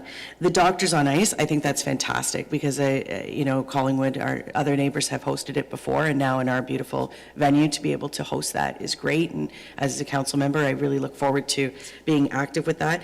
And I also just want to applaud the customer service focus as well, because, sometimes, as members of council, we hear that, that people get frustrated and we've all experienced it ourselves, push 9 for this and push 2 for this, and all of a sudden listening to elevator music for 15 minutes rather than a human person. So I think that's a great focus. So thank you for your department and your efforts. We all love elevator music, just not when we're on the phone, right? All right, any other questions or comments from members of council? Seeing none, thank you, Jerry. Madam CFO? Thank you, Your Worship. So our next presentation I'll provide is for the Treasury budget. And just for information for the public, the Treasury Department provides financial services for both the public and internal departments. And we have approximately 14 staff.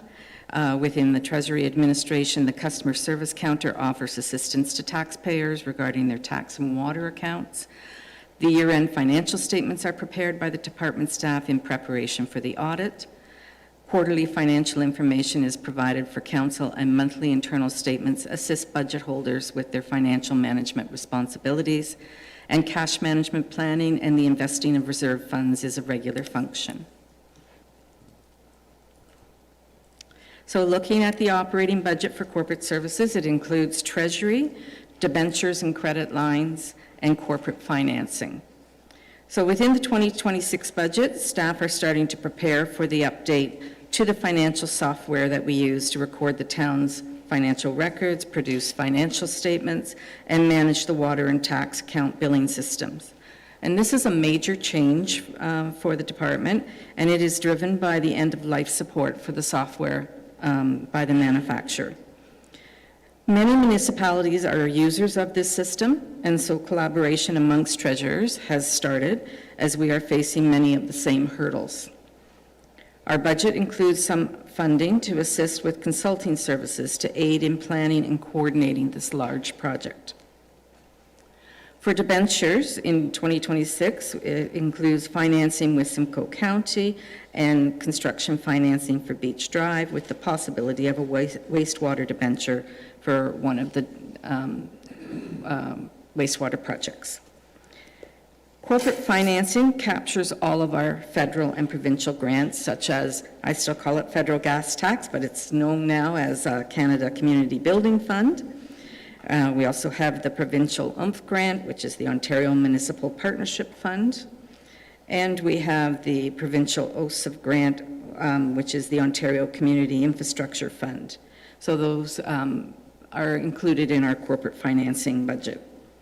As well, other income streams such as the casino funds received and the new municipal accommodation tax, those would be included in the corporate financing budget as well. On the capital side, the program includes a general provision for funding of equipment and furniture for the Treasury Department. And that concludes the Treasury budget presentation. Are there any questions before we move forward? Thank you, Jocelyn. Questions or comments from members of council? We know who's leading that department, so we're pretty confident that it's going to be tight. Jocelyn, go ahead. Thank you, Your Worship. Okay, I'm going to move now over to the information technology. Do you require this? Okay, thanks. He's got the technology. I've got the technology. I can control it, so. Good morning, Council. I'm here to talk about the IT budget. As it's been said today, we're a very status quo budget this year. Under our operating budget, we're around $980,000. Of that, just a couple of highlights of items that we're looking at implementing this year would be a Bitword and password manager. So this is to transition away from our gatekeeper application that we use right now, and it's going to improve security and usability for the users. As well, I have licensing under there for Microsoft Teams phones. So what is this for? Is to transition away from our Avaya system that we are currently using and utilizing Microsoft Teams, which we already purchased licensings for. In the end, once this is implemented, we're hoping to save about $1,500 a month on our phone bills, which will be very beneficial to the corporation. And then moving on to the capital budget, it's about a $20,000 capital budget. This also includes hardware assets for the Microsoft Teams phone that we're going to be implementing.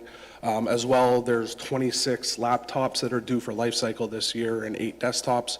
It's a fairly large amount, but those are every 3 to 4 years, depending on the life cycle of the assets. And then there's also going to be some security enhancements for the fire hall. We're looking at some CCTV cameras. They don't exist currently at either of the fire halls, so we're hoping to do Fire Hall 1 for sure. There's a potential to do Fire Hall 2 at the same time, and as well as a door fob system at Fire Hall 1 for enhanced access and security controls for that building. Just high level of the IT budget, but I'm happy to answer any questions. Thank you very much, Chris. Questions for IT? Deputy Mayor Snell? Thank you, Your Worship. Just out of curiosity, what do we do with our laptops once they've reached end of life but are still functional? So they tend to get reused in other departments. There are needs that pop up all the time for temporary laptops, for summer students that might get hired that we're not aware of. So they get reused at that point. And then there's also the library that do take some of them in for different items there where they need it. We don't have a plan for donating them or giving them away. That when I started back in 2018, there was something in place, but nothing's ever been done since I've been here. I find that to do that, by the time that they're ready for end of life, they're not as usable with technology changing so much for people. And then we also have to be careful with what data is on them. Yes, we can wipe them clean, but there's concerns there with security and things like that as well. Other questions or comments? Councillor DeLeo.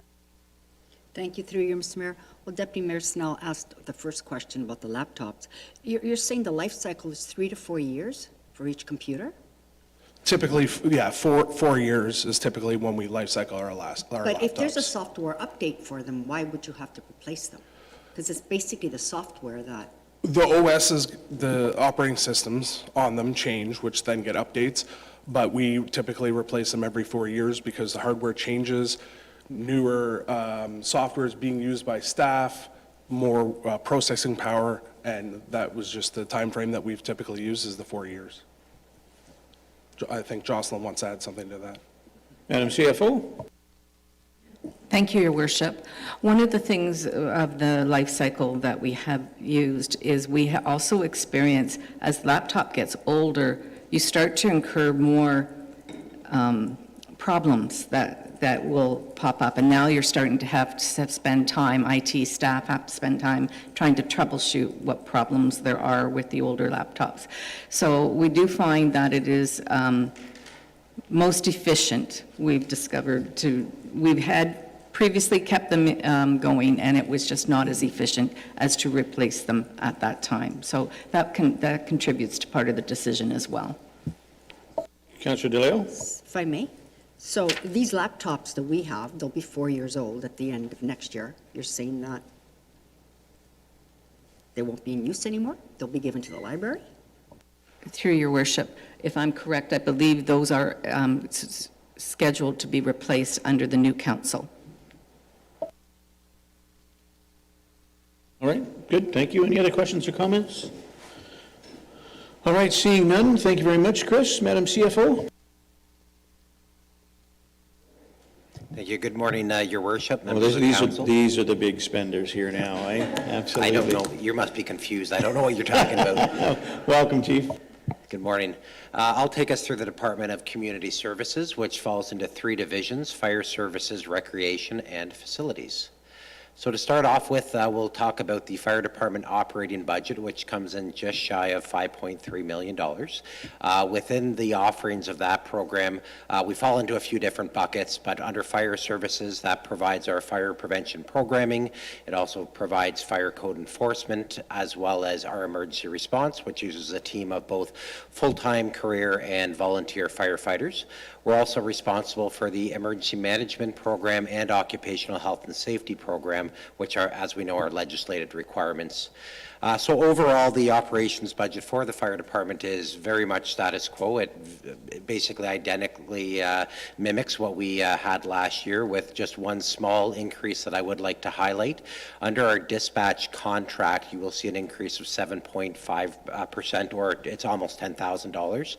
And what this is we do not provide our own fire department dispatch services. We have a contract with the City of Barrie Fire Department to provide that for us, which is a 24/7, 365 service. And we are under a 5-year contract with them that will take us out to 2028. Part of that contract are increases through the years, and we're seeing a 7.5 increase in this year. And just for your information, the cost per capita to deliver that service is $3.85 per person for our community each year. Under the Fire Department capital program, we're looking at just shy of $750,000, and this is a very typical program for ourselves that really focuses on grant opportunities, as well as a transfer to reserve of about $470,000 to take care of some of our long-term capital investments, and simply replacing expired and damaged equipment, which we tend to do every year. So the first 2 items that you'll see on your slide there is a bunker gear extractor, and then the second is an emergency generator for Fire Station 2. That second item is a replacement. And these are both grant dependent, so we will only move forward with them if we do see money flow from the province. The first grant we're chasing is called the Fire Protection Grant, which is intended to really help make a positive impact to firefighter cancer prevention. So an extractor is essentially a large commercial laundry machine that we're able to launder our bunker gear in. And the second grant, Community Emergency Preparedness Grant, again, we do have a generator at Fire Station 2 today, but it is well undersized. It only takes care of the critical elements of that station, like the furnace, like the garage doors, like the dispatch radio, and very minimal lighting. We're hoping to eventually be able to replace that with a full-size generator that would keep that station up and running for as long as needed during a prolonged power outage. Our third bullet, Chris already spoke to, so I will pass that. The fourth bullet is for our regular replacement of personal protective equipment, which includes bunker gear, boots, gloves, helmets, those sort of things. Under the NFPA standards, we're required to life cycle our personal protective equipment at 10 years. I'm happy to say that most of it does make it to 10 years, which is pretty impressive considering the wear and tear that they go through in their lifespan. But of course, if a piece of equipment is damaged before that, then we must replace it ahead of time. The next bullet, SCBA bottle life cycle. So this is for the backpacks that the firefighters wear. It's our breathing air. And under our standards, those those cylinders, I should say, are made of carbon fiber.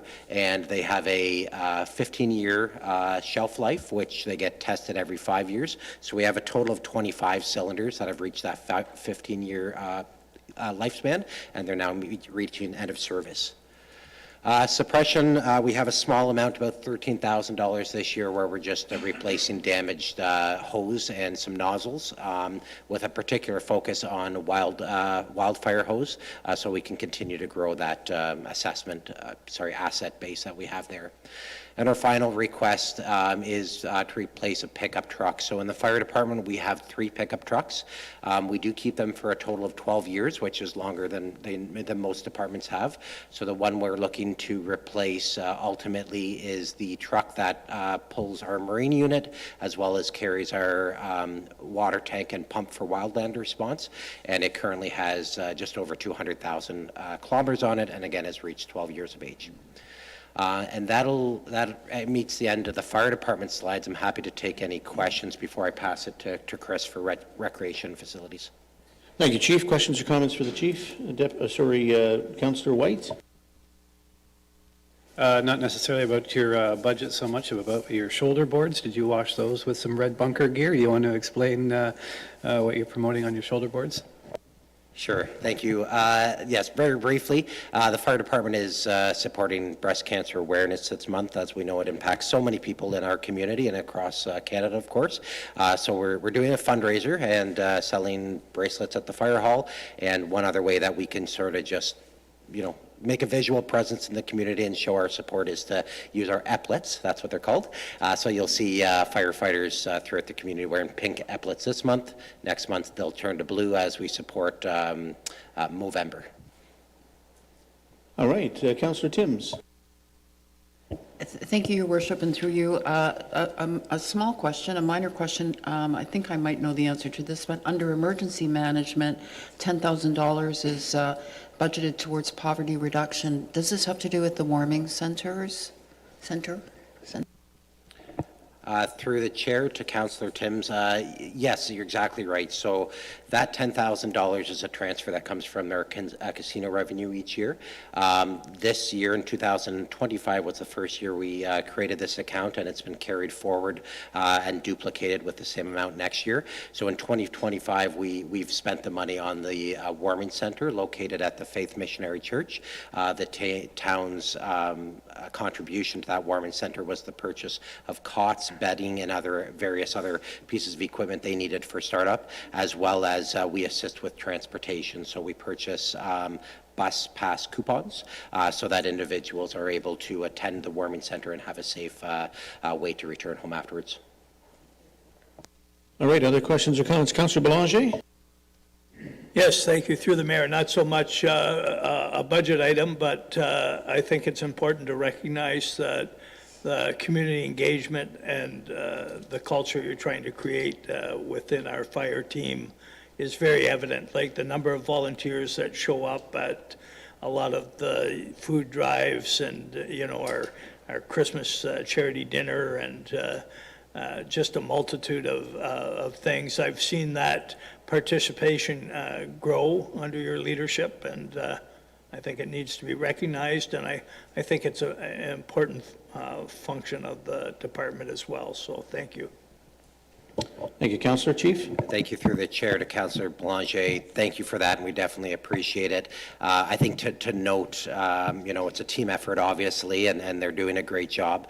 Whenever you see us out, at a community event, 2 or 4 of those individuals may be on duty, because obviously we leverage any staff we can, and if they're on duty, we'll ask them to help out. But anything above and beyond that is always pure volunteerism. That's our full-time firefighters or our volunteers showing up to give up their time. So thank you for acknowledging. Yeah, and I think to add to that, I appreciate your humble approach to that, Chief, but I can tell you there is always much more than 4 people out there. So I get it that you do leverage that, and thank you for that. But there's no doubt that there's a lot more firefighters out there, both full-time and volunteer, to help out with these events. So well worth mentioning. I joke with the chief when he first starts about being the big spenders, and I want to be clear that it's big spending in many cases, because this is equipment that saves lives. And it's equipment that is vitally needed in our community. And whether that be a $1.5 million or a $2 million piece of apparatus, or even down to 25 SCBA bottle life cycles.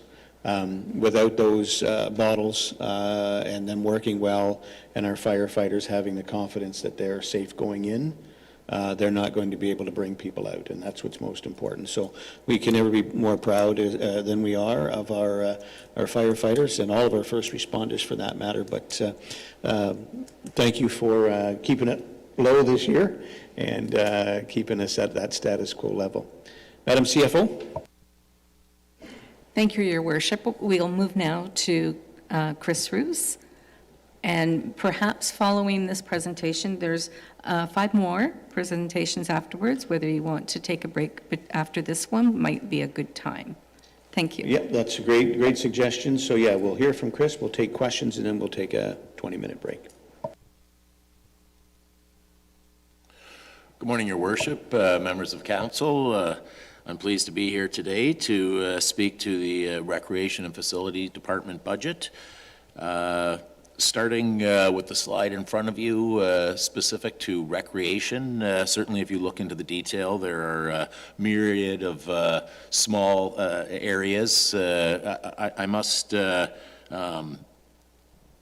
mention that our department has a lot of variety. We deal with many, many little programs. We have a lot of part-time and casual staff. We also use third-party contractors to activate a variety of programs across the entire age spectrum and a number of different facilities.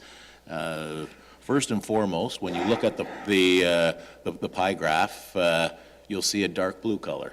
And I'm quite proud of our group that although we offer close to $3 million in services to our community, we are generating fee-for-service revenues on a good chunk of that. And you can see that there. Our numbers are growing. We're only a couple years into the $1 Million Club.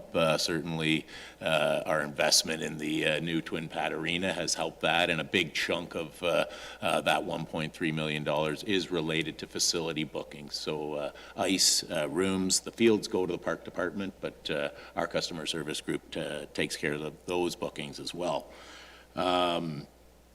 Last but not least, in the administration group, we have a series of agreements. Probably the biggest one that we have, it has no financial bearing specifically on the town, but the YMCA. It's a huge part of our recreation department, and we manage that agreement consistently through both our facility staff, and we are administrating our partnership with the YMCA. For council's information, we're coming up on the 20-year point where we will renew that agreement. The YMCA did open in 2006. So beyond that, booking revenues, this relates to the 2 specific budget headings called Wasaga Stars Arena and Recplex. That is the bulk of it. Those buildings are laid out with specific costs around their management. Next, we get into the specific program areas, primarily drop-in for both the youth and seniors program. You'll see the Seniors Active Living Center. This is also supported by other funding. About half is supported at the Seniors Active Living Center through an annual recurring provincial grant. And then last but not least, our volunteer program. Moving on to capital, very status quo this year. We definitely have some carryover projects that we're working through from this year and past, potentially moving into 2026. But in addition to that, small areas of maintenance and tools for the specific facilities under the Wasaga Stars Arena and Recplex buildings, cameras, IT, and AV equipment that has reached end of life cycle, and then last but not least, some typical provision of furnishings. So moving over to the facilities group, this division is responsible for the management of 13 properties. You can see the detail in the budget document today. It breaks down a number of the facilities, and of note, there are expenses in all of these different buildings that are sometimes relating to other departments, and then there's a transfer that covers utility, et cetera. Although this number, beyond staffing, definitely accounts for the utility costs of all of those different buildings. The reason for the dark blue color on the pie chart is because if there is a building that costs X on gas, water, et cetera, it is transferred out of the department that uses that building. We also look after cleaning and maintenance supplies, janitorial services. So apart from the primary recreation facilities, the arena and the recplex that the facility staff maintain and clean, we use private contractors in all of our smaller office buildings. And last but not least, building maintenance. There was an earlier question about a repair at the library housed at the Wasaga Stars Arena. And this is a significant cost in all of our buildings. Generally, we spend between 30 and 50, and those numbers are proportionate with both age and size. Last but not least, the facility staff group. We are status quo. We have 8 full-time facility operators at the Wasaga Stars Arena and 4 at the Recplex, along with 2 4-person positions and a facility manager. We also have 6 part-time staff. They primarily work out of the Wasaga Stars Arena, although we do utilize them at times if there was a special event at the Recplex, perhaps. But this same staff team that's scheduled 7 days a week until roughly midnight every day. We open the arena at 6 a.m. and we open the Recplex at 6:30. That group also moves out of their primary home in the 2 rec facilities to manage projects at the other buildings. So beyond that, there is a final capital highlight slide that talks about a few facility-related projects. When you heard of the capital projects in the previous slide under recreation, this is typically everything that would fall out of the building if you turned it upside down. It's the equipment and the items that we use for recreation programs. The slide before you now is more about the actual building envelope, and a good chunk of this money is funded through reserves this year, and we have 5 projects listed that are part of the 10-year cycle and very much status quo, therefore, in this year's budget. The Public Works roof is scheduled for replacement, Recplex kitchen millwork, pool floor tiling. This is one of a series of projects that we've been upgrading, typically in partnership with the YMCA, and we pay a portion. But there are areas that have never been replaced since the building was built, and so a significant number for the pool deck. Band shell, this is a wooden structure, and it is certainly ready for a serious upgrade. And last but not least, windows at the youth center.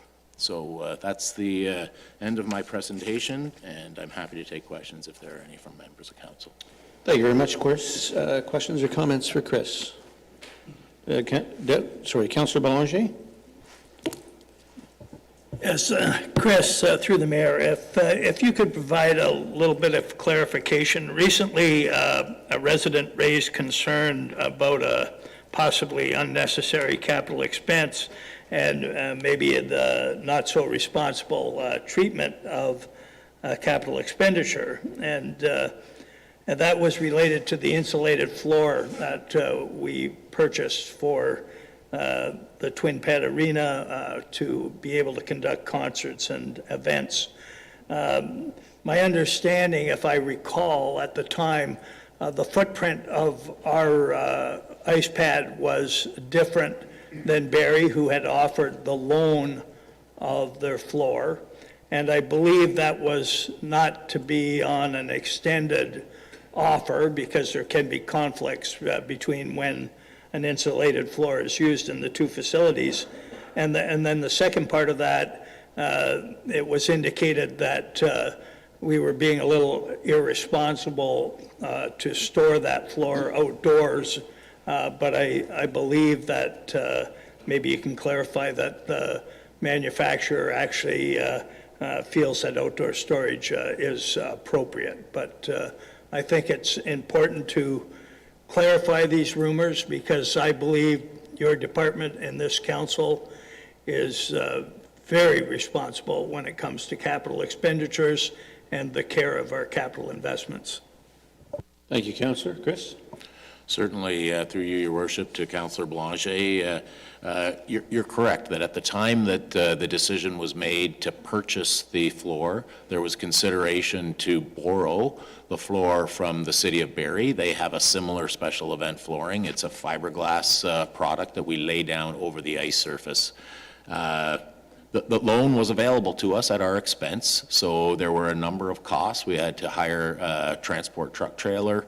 And what we didn't understand originally when we initiated the discussion was that the City of Barrie was very careful with the radius pieces. So they were more than willing to help us with 90%, but as you can imagine, there is a perfect circle radius on the four corners of our ice rink, and those are very specific pieces. In fact, we've been learning ourselves at different times of the year based on the probably humidity and ice heaving in our aluminum framed dasher boards. We are cutting the pieces that we've purchased a little bit too. It doesn't fit exactly the same every single time, and I think they understood that each placement of the floor will require a little bit of adjustment, and they didn't want to risk us jamming their carefully cut corners into our building. So we were looking at a number of costs and sort of logistics that didn't make sense.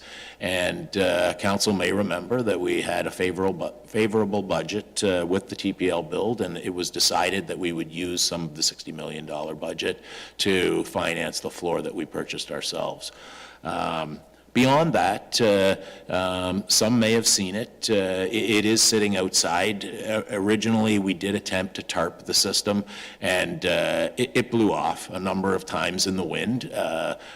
Council may also remember that there's money in the budget in 2025. We are finalizing a plan to build a storage building for the flooring as well as chairs. We've got a number of other elements that storage would be ideal, the railing system when we convert to figure skating. So I would estimate that there's 6 piles that are roughly 50 pieces high each, and 1 is sitting in the sun.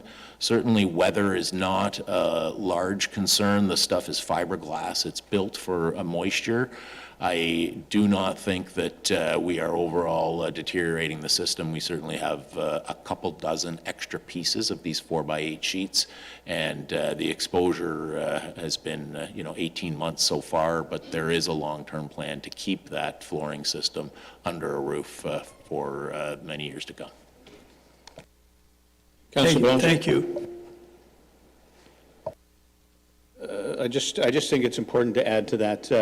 Again, we were able to bring the TPAL in slightly under or on budget, and in doing so, we had the funds in order to purchase this flooring that we know we would need. We also know that the cost of taking the ice in and out of the arena when needed, I think, was somewhere around $2,500 each time, and it would take roughly a week to do so. So if you had an event and you had to take the ice out and then put it back in, you could very well be a week and a half or 2 weeks without ice. So it was absolutely the right decision. I know that we've had discussion where the manufacturer has indicated it's fine to store this product outside, so there's no concern there. The residents can be rest assured that before we do something, we do our homework to make sure that we're not jeopardizing tax dollars and anything that is important to our community, which is just about everything.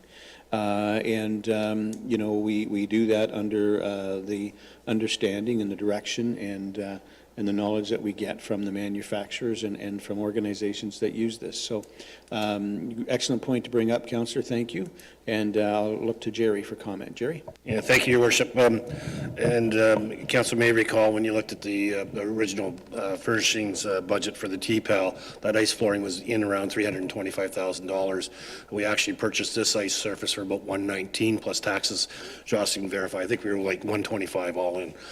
So the opportunity was there to, when we saw that, and to your point on ice in and out, it was, to Chris's point, $10,000 to get it delivered from Barrie to here, and all the associated actions after that, plus the fact that, as Chris said, we didn't have the radial pieces, which means you'd have to cut that out of plywood, try to make that fit in. So at the end of the day, when we saw the flooring was actually considerably less than originally thought, you know, the opportunity to pounce on that opportunity was in front of us, and we took an opportunity, and I'd argue it was the right decision back then, and it's the right decision today. Great, thank you. And I guess if our arena had been designed with more storage and more office space, we wouldn't have been putting it outside in the first place. So here we are. Next is Councillor Ego. Thank you, and through your worships, I have a question and accolades. So, first with the question. Often when I go into the arena, and it may just be timing, or into the building, the lights are on both arenas. So my question is, do they go on automatically in the morning and shut off, or do they fluctuate to what activity is going to be taking place in the arena? Chris, the answer to that is they only come on when you walk in the building, Councillor Ego.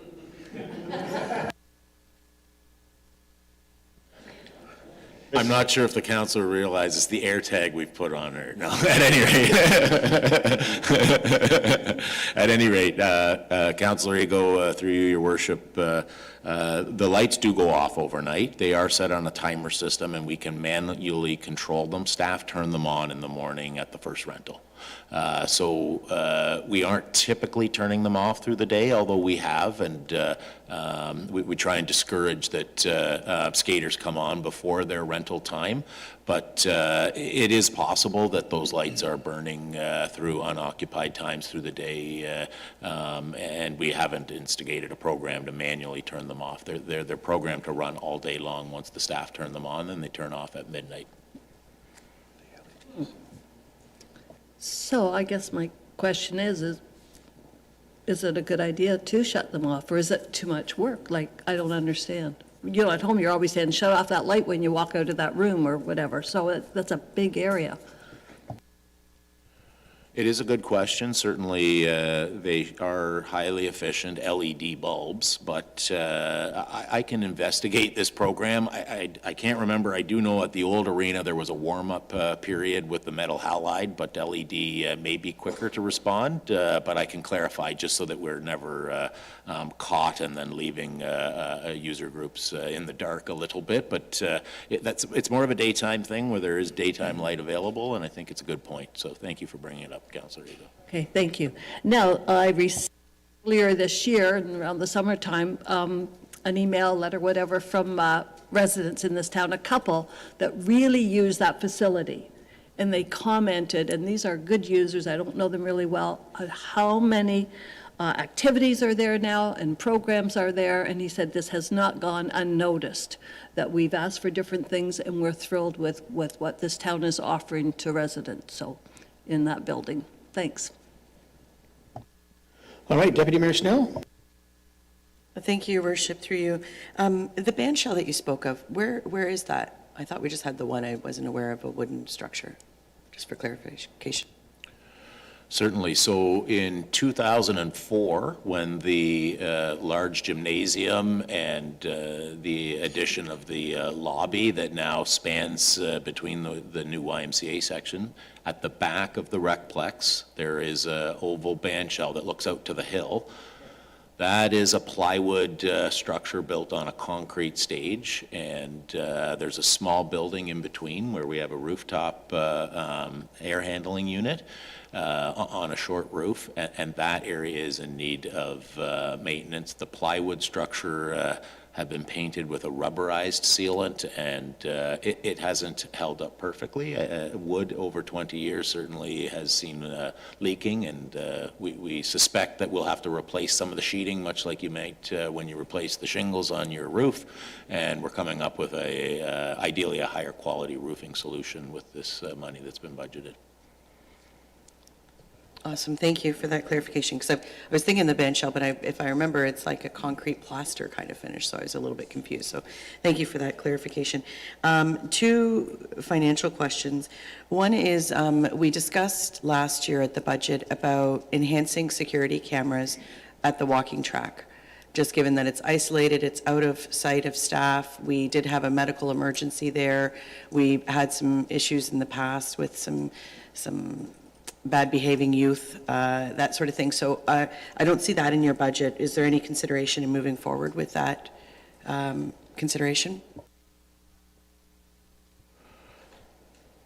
We have not broached the costing of a project like that, Deputy Mayor Snell, but I am aware of it. It hasn't been added to this status quo budget as an additional capital project.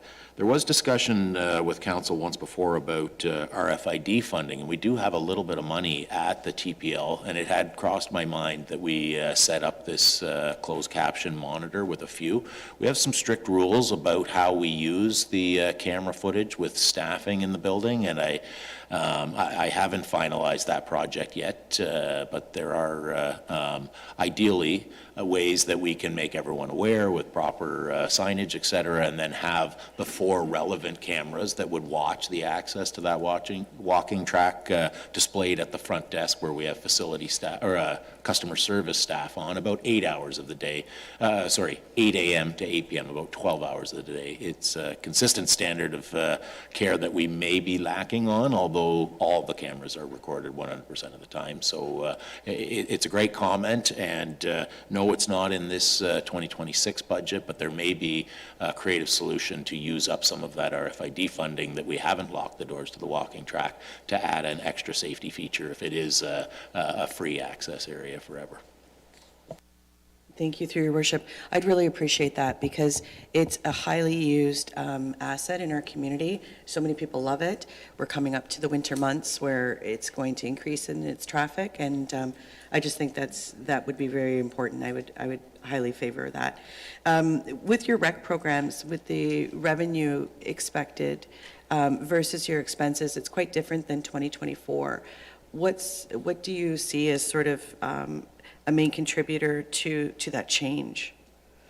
Like, for example, your expenditures, your revenue, for example, actual for 2024 was 317,000. This year, 294,000, which is a jump over the actual for 2025.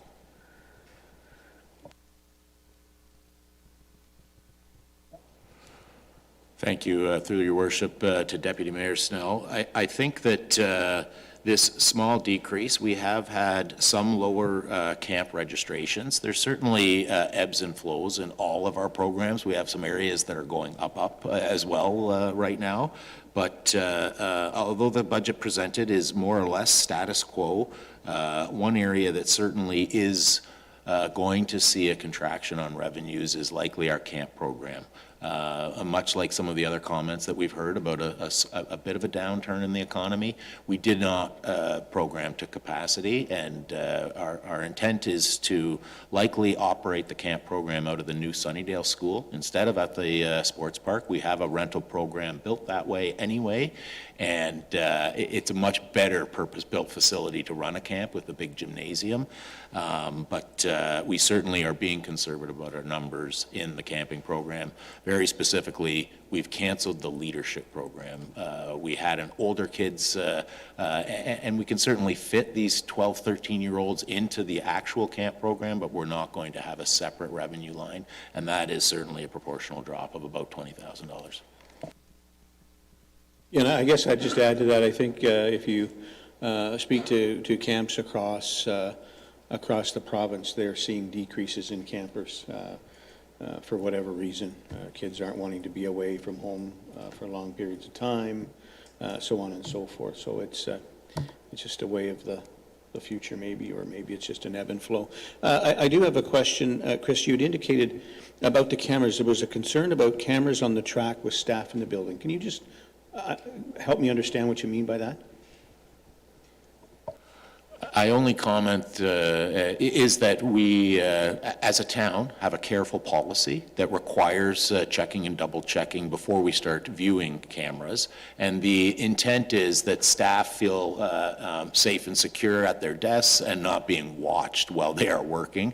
And we have had discussions like that at the TPL. It's a great system, and we have more or less 100% coverage of that facility so that we can see people not only coming and going, but most of the rooms from end to end. But we don't necessarily watch what others are up to while they are working, and this is where we'll have to have a communication rollout.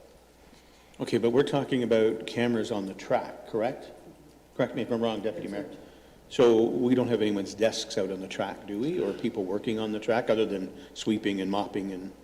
No, we don't. I would only say that this would be a change to the current policy. We don't have public access for any staff, myself included, to watch what the cameras are recording. We only have a process. We work through the IT department, we get general manager permission, and then we access. And this would be a change if we had a television like you often see in a convenience store, for example, that the front desk staff could sit there and watch everything that's going on, because there might be somebody working out on the walking track, for example, and now their workplace is being shared. It would be similar to working in the lobby where people are watching you too, but it's a clarification that we would have to set up because of a policy that's currently in place. Okay, I can't imagine someone would have an issue with someone seeing them mop the floor, but we'll leave that up to the experts. All right, any other questions or comments? Councillor DeLeo? Thank you, through you, Mr. Mayor. Chris, late spring, there was an incident at the track, and it was brought to my attention. A senior fainted. She was completely out. They said that they asked for a defibrillator, and it took forever for the defibrillator to come up to the truck.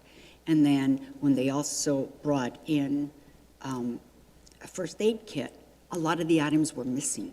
It was not a stocked first aid kit. And a few of the people that were around were very upset. Like, is there a defibrillator right in the truck? Because if not, can you not put one right in the truck? And look to the chief for this one, Chief. Yeah, yes, please. Thank you, Mayor Smith, through to Councillor DeLeo. I'll answer that only because this is a public access defibrillator, and that program falls under the fire service. So when the arena was built, there was a defibrillator placed in it at the front by the customer service desk. And at the time of the incident that you're referring to, that was the defibrillator that was available, and the whole intention of that defibrillator is it's accessible by members of the public.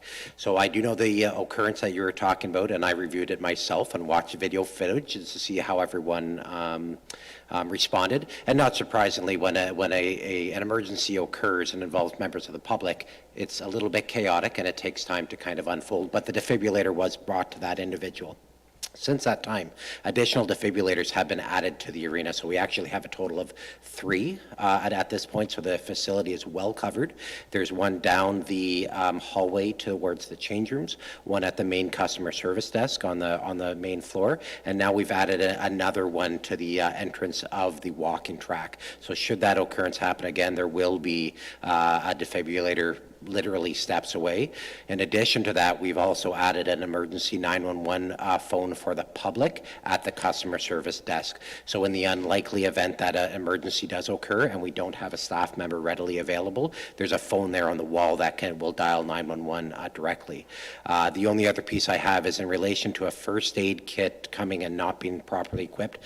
I didn't see that kit in the videos, so I'm not sure what that's referring to, but we do have, like all workplaces, first aid kits in the building and staff that are prepared and able to help out when needed. All right, thank you very much, Chief. Any other questions or comments from members of council? All right, anything further in this department, or we're there? We're there?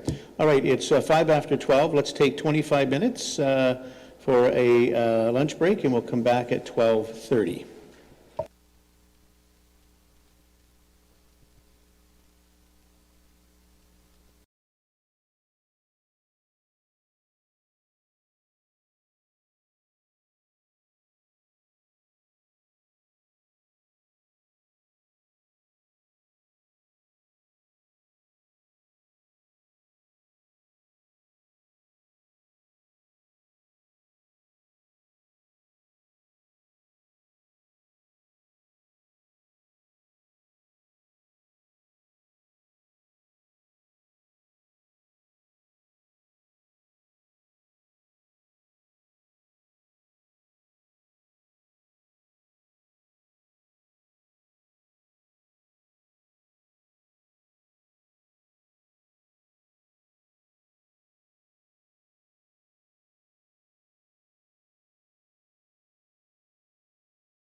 And we're live, Your Worship.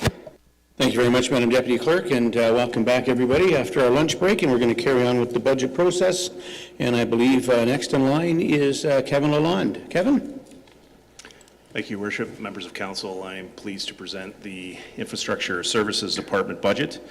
As Council is aware, Infrastructure Services includes Public Works, which is your roads and drainage, regulatory signage, traffic control measures, signalization, essentially everything within the road allowance from a maintenance standpoint. Environmental Services, which is your water, wastewater, and stormwater management facilities. Our Parks Division, which includes parks, playgrounds, trails, open spaces, beautification. They also support special events, and they perform the maintenance at the cemetery. We have Engineering Services, who perform development review services and inspections for planning applications. They provide the capital planning and design for capital works infrastructure, as well as source water protection and risk management initiatives. They manage the majority of the permitting within the department, including warrants for traffic control measures and traffic calming measures. We have Transit Services, as well as Fleet Management Services. As far as Public Works operating budget goes, it is relatively a status quo budget. A couple of notable highlights include the continuation of our snow removal financial assistance program. As Council is aware, eligible homeowners who are senior citizens or persons with disabilities are able to get assistance to help offset the cost for snow removal each season. And this, again, will mirror the same program as last year to an upset limit of $400. We have some local maintenance of the municipal drain along Marl Creek, just in the vicinity of Ryther Road. As far as capital priorities, our beachfront remains number one in terms of the reconstruction of Beach Drive.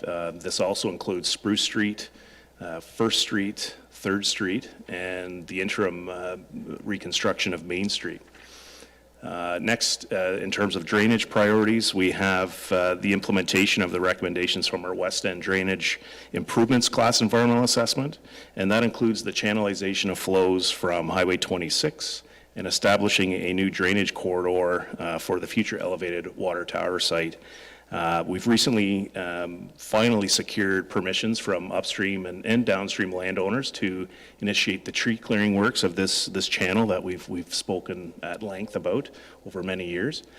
So that tree clearing will get initiated this fall, subject to the NVCA permit, and then we will initiate the construction of the channel itself next year, subject to budget. This channel will also help address and mitigate flooding for our neighborhoods in vicinity in terms of Robert Street, Maryland Avenue South, Beechwood Road, Constance, and Thomas Boulevard, where they see significant overtopping and flooding throughout their properties, typically on an annual basis through the winter melting periods. We do have a new project identified in 2026, and these are remedial works needed to address a small section of the concrete channel at the 71st Street Canal near the outlet. The channel is a concrete line channel, and it has undermined to a point where we had to mobilize quickly and fill a large scour hole essentially at the base of the canal, and so we're working with the NVCA and design engineers to come up with a solution for that, and our budget includes design and capital construction in the new year. As we move into environmental services, including the water and wastewater division, this budget has been updated to reflect Aqua's recent contract renewal at our most recent meeting in September. Under the operating, we also have the West End sewer modeling exercise, and as we continue to plan for residential and commercial growth in the Wasaga West secondary plan area, infrastructure modeling is necessary to ensure that our infrastructure planning aligns with the anticipated growth and appropriate forecasting is in place. And the intent of this assignment is to provide the town with an evaluation of alternative upgrade solutions for the required collection system, so the sanitary sewer collection system and sewage pumping systems in the West End, and ensure that they're prepared and planned for to address the full build-out of development in the West End over the long term. Also under operating, we have the CCTV condition assessments and rehabilitation. And this funding has been allocated as we continue with our annual video camera initiatives of the sewer systems, and this helps provide valuable insights that enhance the reliability and efficiency of our sewer systems. These condition assessments also identify, obviously, cracks and leaks that we do go back in and rehabilitate or replace sections of pipe, and helps mitigate the treatment of clean water at our sewage plant, thus ensuring that we maintain appropriate capacity. This is also an asset management requirement that we perform on an annual basis. As for major capital works projects, the next phase of the water meter transmitter changeout program will continue in 2026. We do have approximately 1,000 old water meter transmitters that no longer are supported by any software, wire software. They do not allow for two-way communication, so these upgrades will accommodate two-way network, which will allow staff to collect, deliver, and manage and analyze the data more frequently from the office without having to perform as many field audits and visits to residents' homes. Finally, we will be continuing with the water pollution control plant inlet building and bar screen retrofit project. As council may recall, this is was recently awarded in May to W.A. Stevenson, and this will be a carryover project. Bar screen upgrades are necessary as the current systems are inadequate, creating loading issues downstream by affecting the aeration efficiency and overall treatment performance at the plant. These upgrades were designed in such a way to recognize certainly our long-term growth and population projections into the long-range future, 2051. Generally speaking, the parks operating budgets will remain status quo, obviously with the exception of the pending or possible provincial park downloading, which I will speak to in the next coming slide. As for capital under the Parks Division, we plan to phase the construction of the new park at Sunnydale Trails, and phase one, proposed in 2026, will include the playground elements of the park block adjacent to the new elementary school. We also have the replacement of the dated playground infrastructure at Blueberry Trails Park. There is some trail resurfacing initiatives along our community trails, and we recognize that there are some improvements necessary at the community garden and specific to some of the older garden plots.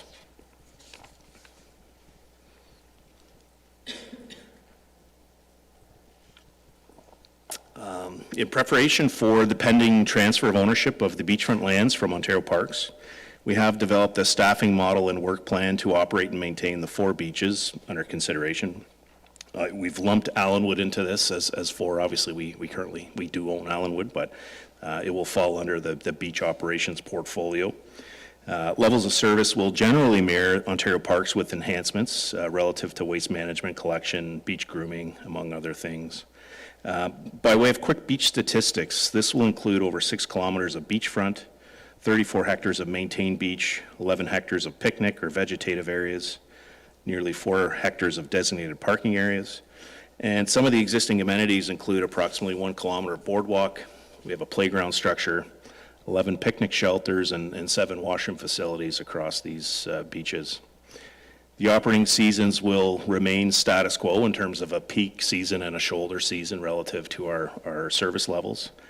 The work plan and staffing model for the various activities and related service levels will address mechanical raking and grading, garbage collection, litter picking on the beach, detritus removal as necessary, grass cutting, parking lot maintenance, beach water quality testing, playground maintenance, beach access maintenance, including accessible walkways and boardwalks, with snow fencing responsibilities in the winter, piping plover habitat, dune preservation and management, invasive species management, washouts and erosion, waterfront safety and enforcement, stormwater and creek outlet maintenance, designated swim areas with delineation. Obviously, the swimming buoys will become our responsibility as well. Roadway maintenance, and last but not least, the new boat launch we will assume at Janetta. So quite a few activities across the 4 parks, but our parks manager and team have developed a work plan and staffing model that will address these activities. The capital equipment to support operations in year 1 includes the acquisition of a garbage packer, as well as miscellaneous hand tools and small equipment. We are proposing to salvage certainly existing waste barrels and benches and swimming buoys from the province, and some of those final details still need to be confirmed. But we have included a responsible budget to maintain these amenities in year one. As for signage, we do have a budget that has been introduced as improved signage and branded wayfinding signage will be part of our first phase of transitional plans. As we look into engineering services, there is not much to highlight here. Again, the status quo budget. We do have a couple of studies that will advance in 2026 by our engineering team, including the 5-year update to our town's engineering standards, as well as our annual sewer and water capacity study updates. As for transit, we continue with the public engagement and input related to the transit master plan. This plan will most likely extend into the new year.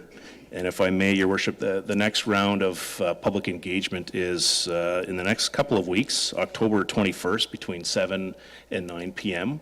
We're actually going to piggyback with the Wasaga Beach Climate Action Advisory Committee.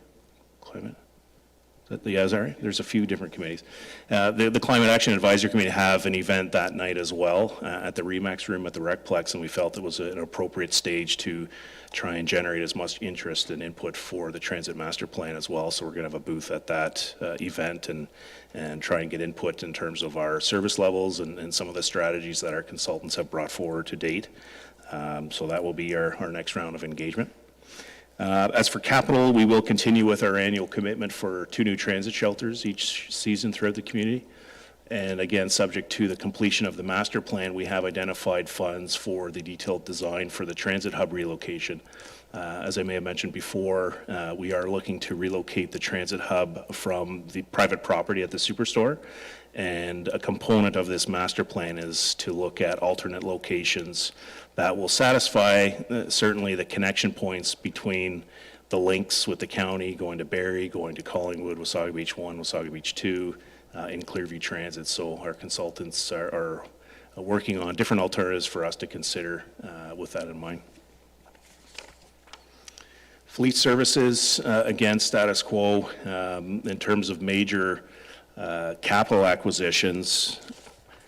There are a number of vehicles slated for replacement in 2026, as well as new equipment additions to reflect growth and improve operational efficiencies. Vehicle condition assessments have been completed by our licensed mechanics to confirm whether or not we can further extend the life of these assets prior to replacement. A number of these assets have in fact been deferred beyond the recommended life cycle where possible. The majority of the vehicles proposed for next year are replacing existing, the largest being the single axle plow and sander unit. Regardless of the deferral, staff remain comfortable that the fleet strategy for 2026 aligns with departmental needs and related service level requirements to fulfill their daily roles and assigned responsibilities. And that, Your Worship, generally summarizes the highlights of the Infrastructure Services Department.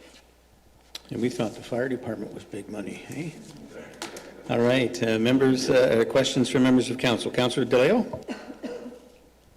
Thank you, through you, Mr. Mayor. Hello, Kevin. Good afternoon.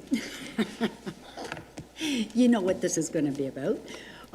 You mentioned earlier that the grant for the Windrow is for the disabled and the seniors. So I'm going to clarify, part of it is not correct. The seniors need to be on a guaranteed income supplement in order to qualify. So it's not every senior. I'd like to see every senior get it, and I'm still going to request that. But just, we have to clarify that it's not open to all the seniors. So I'm assuming there's nothing in your budget to make this happen for all the seniors in our community? That's a correct assumption. It's as a program as it was in the past. Yeah, it hasn't changed. It's status quo for this year. Anything to add, Kevin? No, that's correct, Your Worship. Okay. Other questions, Councillor? No? Next is Councillor Ego.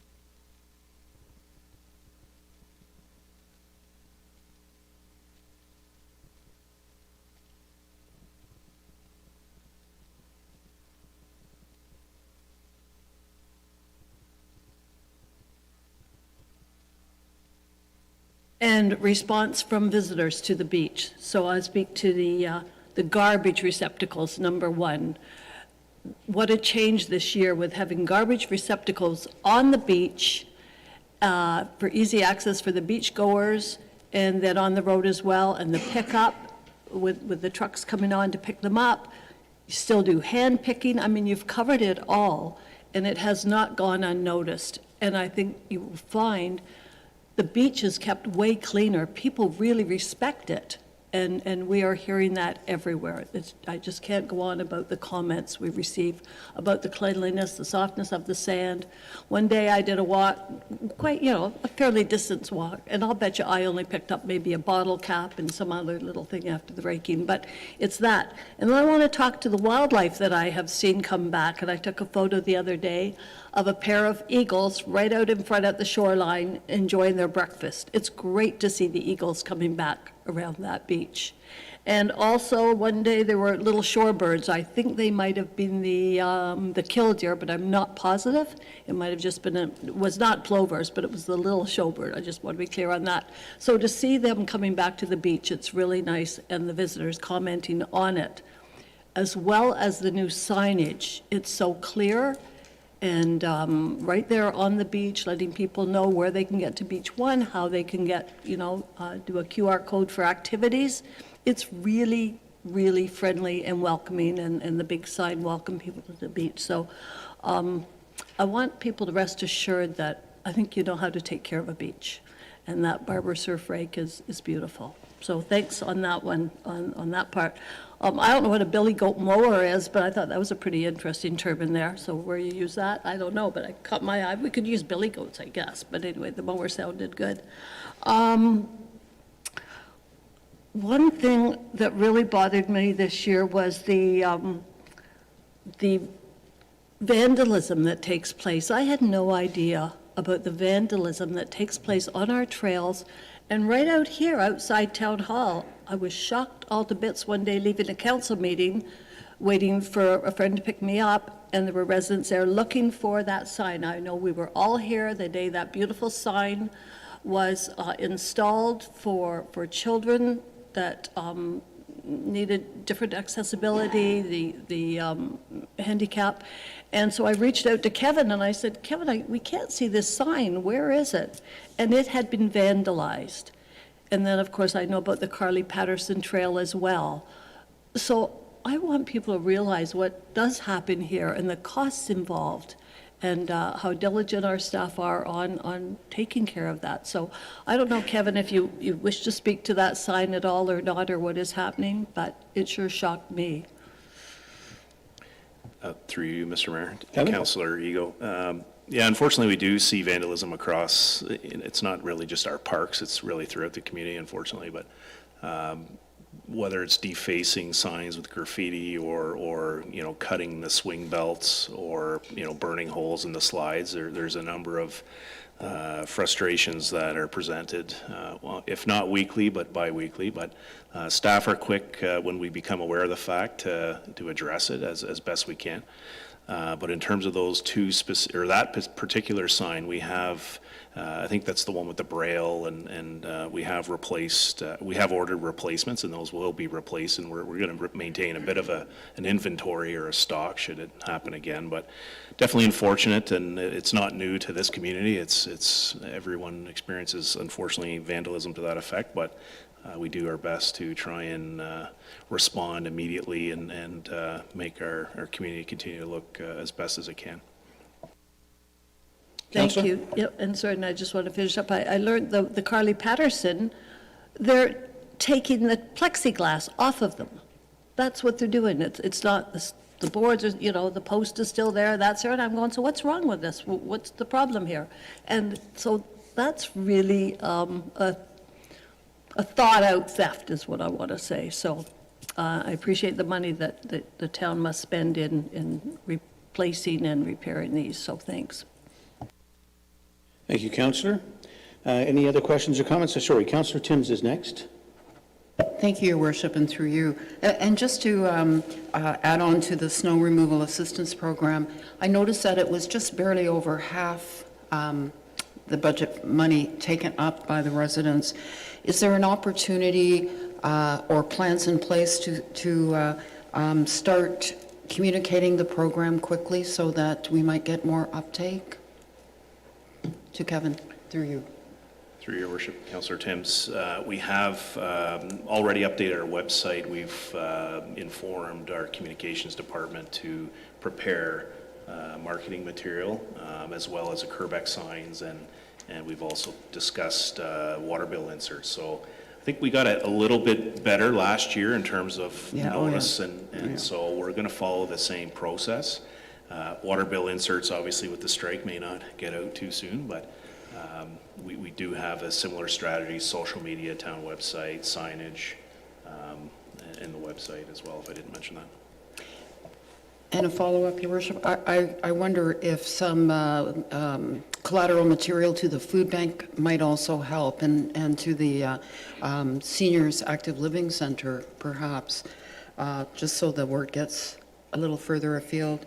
My second question, and probably this comes to me a lot because I kind of live right in that location of the transit hub. Will that new location be decided in 2026? Through your worship, Councillor Timms. So as part of the upcoming October 21st, 7 p.m. to 9 p.m. at the Wasaga Stars Arena and Library activity or event, our consultants will be presenting a couple of options. We've looked at a number. It's a challenging relocation in terms of how we can accommodate all the systems. We don't have a lot of public property. But we do have two in mind, and those will be presented. Our goal is to have that confirmed before year end, so we're at least designing the relocated location. I'm not going to speak to where it is because we haven't quite confirmed that, but of some of the options, we're looking at perhaps in the right-of-way in front of the Superstore. The Superstore is an ideal location in terms of what amenities are available in that area. So we're trying to look at opportunities in proximity to the Superstore. So there is some right-of-way width that we may be able to work with. We have also looked at potentially the Recplex parking lot and some reconfiguration, but there's still further discussion needed there because there's parking impacts, and parking's a premium there as well. So we haven't quite refined that, but the options will be presented October 21st between 7 p.m. and 9 p.m. And for public input, and we'll go from there. So that was October 21st between 7 and 9 p.m. Remax. That's correct. At the Remax Room at the Wasaga Stars Arena. You know, we hear this all the time from residents, right? I wasn't aware, I didn't know, how could I not have known? And you know, I can tell you that we do everything we can on social media, through email, through the Beach Booster, often on radio, that we can possibly do today to get our information out there. We can do better, but it's going to take a lot of money to do so if we want to get into television advertising and a lot of radio advertising, and even then everyone's not going to hear it. So it's a conundrum. I've heard this now for many years from residents, and all I can say is we urge residents, if you have access to email or a computer, to make sure you sign up at the town's site to have everything that we're doing sent to you on a regular basis. I would say that's probably the best way, but it's a challenge, that's for sure. Anything further, Councillor? Yes, Your Worship, and through, I'm still a big proponent of the mobile signs. They really help a lot because people drive by them and buy them and buy them. But I will not miss that event next week on Tuesday, October 21st, 7 to 9 at the Remax Room. Thank you. All right, great. Anything further, Kevin? No, Your Worship, I believe I've mentioned the event. You spent enough? Okay. Good enough. Before I go to the next victim, I'm going to go back to our Deputy CAO who wants to just make a correction. So, Jerry? Yeah, thank you, Your Worship. When we had the conversation from Councillor Belanger on the ice floor, I had quoted, we paid 123. Actually, the amount was 219,000. What I was recalling was the 50% deposit we made. So down for that floor was 219,000 plus taxes. The placeholder budget was about 300,000 at the time, so it came in about 80,000 less than anticipated. So I misspoke earlier, wanted to correct it. Still an investment well worth making. So thank you for correcting that, Jerry. Appreciate it. Madam CFO, who is next? And see, the CFO is going, that's right, Jerry, good. Yeah. Good. Thank you, Your Worship. Next, we have Nicole Rubley for Legislative and Development Services. Thank you. Nicole, the floor is yours. Oh, sorry, 1 second. Councillor Belanger? Mike, Councillor? Catch everyone for the comments on Kevin Lalonde's presentation, but Sorry, you have a question? just while we were clarifying things, it's going to be 6 to 9 on the October 21st, not 7 to 9. Okay, so October 21st, 6 p.m. to 9 p.m. at the Remax Room at the Wasaga Stars Arena. All right. Nicole, the floor is yours. Thank you, Your Worship, and good afternoon, everyone. I'm pleased to present the Legislative and Development Service budgets for everybody's review. I'll give an overview of the Legislative Services area and Medical Center, and then I'll turn to my colleagues, Rachel Ibach, who leads the Municipal Law Enforcement Division, Adam Horton, our Chief Building Official, who leads the Building Division, and Trevor Houghton, Director of Planning Services, who will present all their respective budgets. So the Legislative Services area includes the clerks. We're a mighty team of 3. We just recently grew to 4 as we welcome a contract position for the election. That election and policy coordinator will be instrumental in leading and administering that 2026 municipal election. This division, of course, is responsible, as I mentioned, for the election, legislative compliance, council and committee support, insurance claim management. We have vital statistics, freedom of information, and municipal records. We also do cemetery management of our town-owned cemetery located on Sunnydale Road. And of course, the Archive Services, who is currently transitioning to the alternative service delivery model, and that's going to be announced soon. So I don't have a date and time like Kevin did, but it is coming soon. The operational cost in the 2026 budget includes the administration of the municipal election, staffing, cemetery administration, and a small budget to support the archive service delivery moving forward. There's no capital works being planned at the cemetery for 2026, and the cemetery operations is nearly 100% self-funded, which is excellent. A nominal amount of $1,000 has been included in our capital budget for any furniture replacements if we require that. The medical center budget, so our medical center is operating from 160 Beck, as everybody is aware. It's a primary care health services operating from that clinic that includes the town's nurse practitioner-led after-hours clinic, and it's operating Monday, Wednesday, and Friday evenings. The Shoreline Clinic, which is operated by the South Georgian Ontario Health Team. Programs and services offered by the Georgian Bay Family Health Team. And of course, our recent and exciting addition of Dr. Charette and his family practice is now operating from that location. The town's medical center has successfully improved access to primary care for the municipality.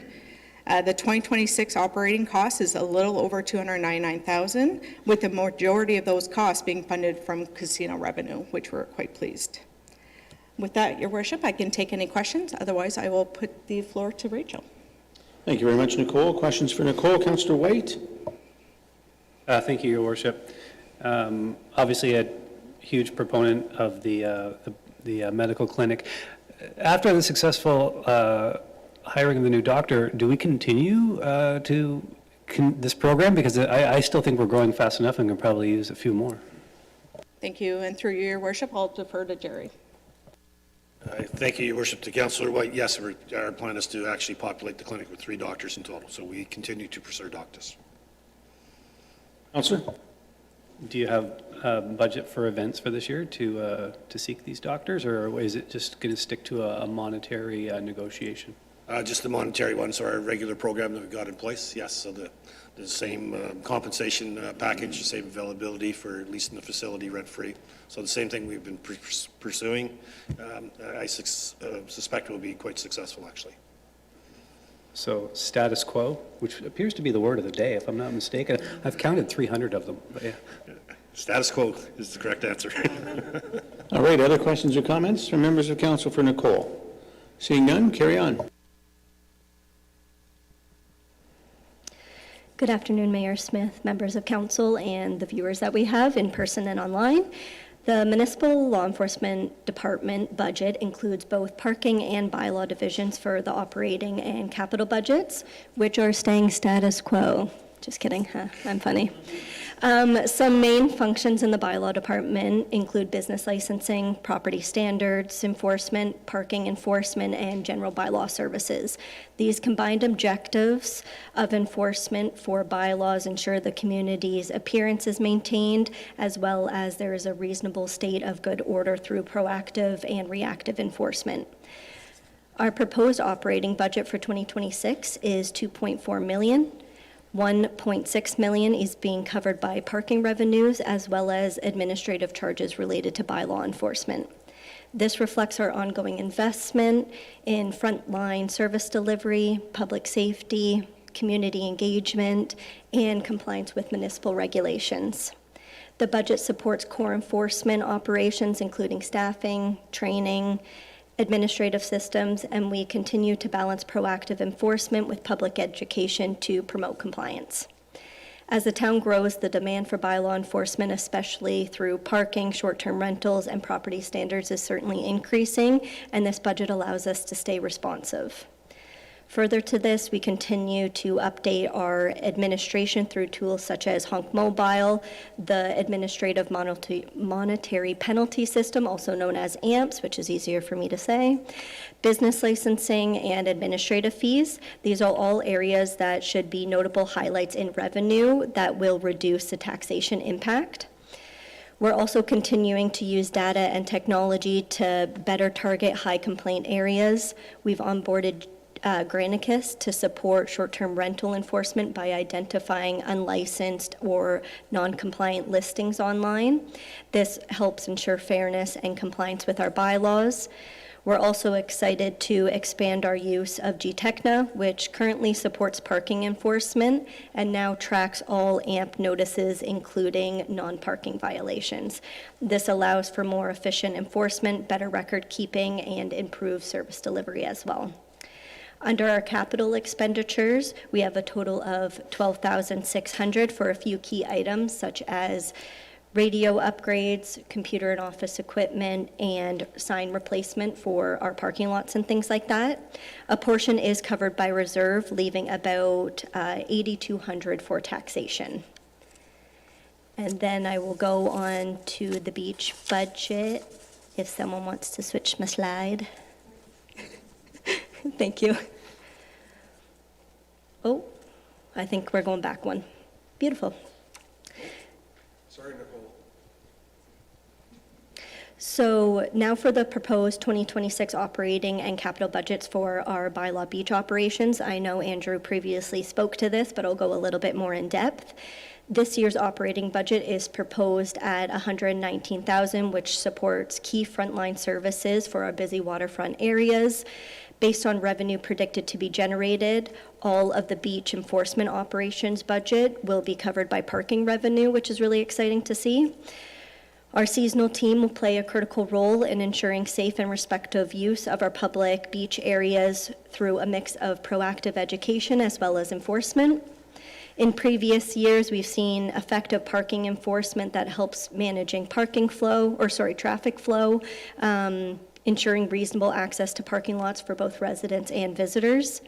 This will support staffing, equipment, and administration necessary to have this function. We will also be utilizing seasonal officers to meet the expected increased demand, especially during peak periods. This will give us flexibility to scale enforcement presence based on real-time needs, particularly during weekends, holidays, special events, weekends, so on and so forth. Under our capital expenditures for the beach budget, we have a total of $27,000 for a few key items that are very similar to the bylaw budget, which includes the radio upgrades, computer and office equipment, and again, some sign replacement for our beachfront area. Based on revenue predicted to be generated, all enforcement beach capital budget will be covered under the parking revenue as well. And now I will pass it over to Adam unless I have any questions. Thank you very much, Rachel. Questions or comments for Rachel? Councillor Belanger? Yeah, through the mayor. My only question is, and I know we've had informal talks, but with the investment we're making into the beachfront and based on some of Councillor Ego's comments about what's already been done in Allenwood Beach, is there any thought to do a better job at posting signs and fines for littering? And I think we can do a better job of that, and I was hopeful that that might be built into the budget, but I know the mayor and our CAO has talked a number of times about other areas in the U.S. where the fines are much higher, and they have a low tolerance for littering, and I think it's important that that we change that culture, that visitors to this redeveloped beachfront have to be much more respectful than what they've done in the past. And we also need to increase the number of containers and the accessibility to throw garbage. But that's a thought. Thank you. Thank you, Councillor. It's an excellent point. However, I would say, we have to make sure that garbage receptacles are plentiful and available before we start looking at higher or punitive fines with respect to that. I can tell you that when garbage cans are maintained and emptied and looked after, we see it even here, people use it. And what we see is the garbage can is used, it gets full, and then you start to see people pile around the garbage can until it gets to a certain point, and then you see garbage everywhere. So, we're going to have some learnings here, there's no doubt, as we have had in the past, and I'm sure that we're going to improve how we do this, and then to your point then, that signage and those fines, absolutely, I agree, need to be stiff. As I've said many times in the U.S., on many beaches, I've seen the signs where it's 500 in the sand, 0 in the can, and as high as I've seen it, 5,000 in the sand and 0 in the can. So it works well down there, but we have to make sure that we're providing an opportunity for people to use garbage cans first. Any other questions or comments? Councillor Ego. Thank you, and through your worship. Yes, just to go back, Councillor Belanger, to what the mayor was just saying as well, on littering less, I go back to Ellenwood, we have probably 80% less signage now than we had before, and 100% cleaner beach. And I think I'm going back to all the receptacles we do have on the beach now, so just on that point. My question, yes, Rachel, thank you. You say beachfront public safety and education. Can you just give me a quick little overview on any plans or how you look at doing that? Thanks. Thank you, and through you, Your Worship. I know that, there's going to be probably a lot more conversations around how we want to address the beachfront and things like that, but I know education goes a long way, and we've seen that consistently through our department as well as other departments. So more public education sessions, patrolling beach areas, making people aware of what is permitted, what's not permitted, and so on and so forth. But those are the two main ideas that I have coming to mind right now. All right, thank you. Deputy Mayor Snell? Thank you, Your Worship, through you. The mayor has put forward through the staff reports about exploring options of a parking gate to help reduce the manual labor that has to go into verifying parking passes and things like that and applying fines. Do we know when that report's going to come forward? Is that coming soon, do we think? just with the possibility of us taking over the other beaches, it would be good to have a plan. We'll look to our clerk for that. Yes, thank you. As part of the work that we're doing for the beachfront planning, parking strategy, I believe, has part of that. So that information will come through that report. All right, other questions or comments? Seeing none, Trevor? All right, who's next? Adam? Good. No questions, Trevor? Adam? Yeah, thank you. Good. Yeah, Your Worship, members of council. So I'll be as quick as I can here. So number one, it would do administration of the Building Code Act and the Ontario Building Code, which our legislative responsibility under the Building Code Act is reviewing permits, conducting inspections, and ensuring compliance with the Ontario Building Code. Supporting public safety through proactive enforcement of unpermitted construction and reactive as well. Continuous professional development. Our team continues to invest in professional training to stay current with the Ontario Building Code. As you all may remember, the new 2024 Building Code came out the beginning of this year. What you might not realize is that that code is constantly amended. And for example, the 2012 OBC was amended 26 times in its 12 years. Some of them more significant than others. So a big part of what we do is training. Providing guidance, code guidance and information. We actively support the public builders, providing guidance before, during, and sometimes even after the permit process. We're also currently doing our Hempson fee review study right now to update our fees to we can remain fair, transparent, and reflect the true cost of delivering these services. And what I actually should have led with is we're self-sustaining and we're no taxation to the public. Short and sweet. Questions or comments for Adam? Adam, can you just refresh the memory of council and the public, the new code that came into effect last year? How many changes were in that code? Oh, God, I don't remember. It's over 1,000. Like it was significant, and that one was even amended before it was released. So, yeah. And for some time, you were then having to use the old code and the new code. We're still in the process of that right now. We're juggling both editions of the building code right now. Yeah. Okay, great. Well, thank you very much. No questions or comments. Sorry, Councillor Timms. Your Worship, and I just need some clarification. Building permits were far below the budget 2025, and yet we're budgeting the same amount for 2026. Are there a lot of things in the hopper that are coming through quickly? So the economy hasn't really changed. What's changed is we've got a more commercial things coming in now through the high schools, the Costco, and a few other things. There's a hotel on the other side of town. There's a few other things that have been happening last year that will put us roughly at the same place. Thank you, and I think we're also still catching up on a lot of old files from years gone by, closing out permits, so on and so forth, that has been neglected or ignored for a long time. Yeah, it's a never-ending battle. Right. Yeah. And also key to note that, the building department is not funded from taxation, it's funded from permits and so on and so forth, so it's not a direct cost to taxation. All right, no further questions here. Trevor?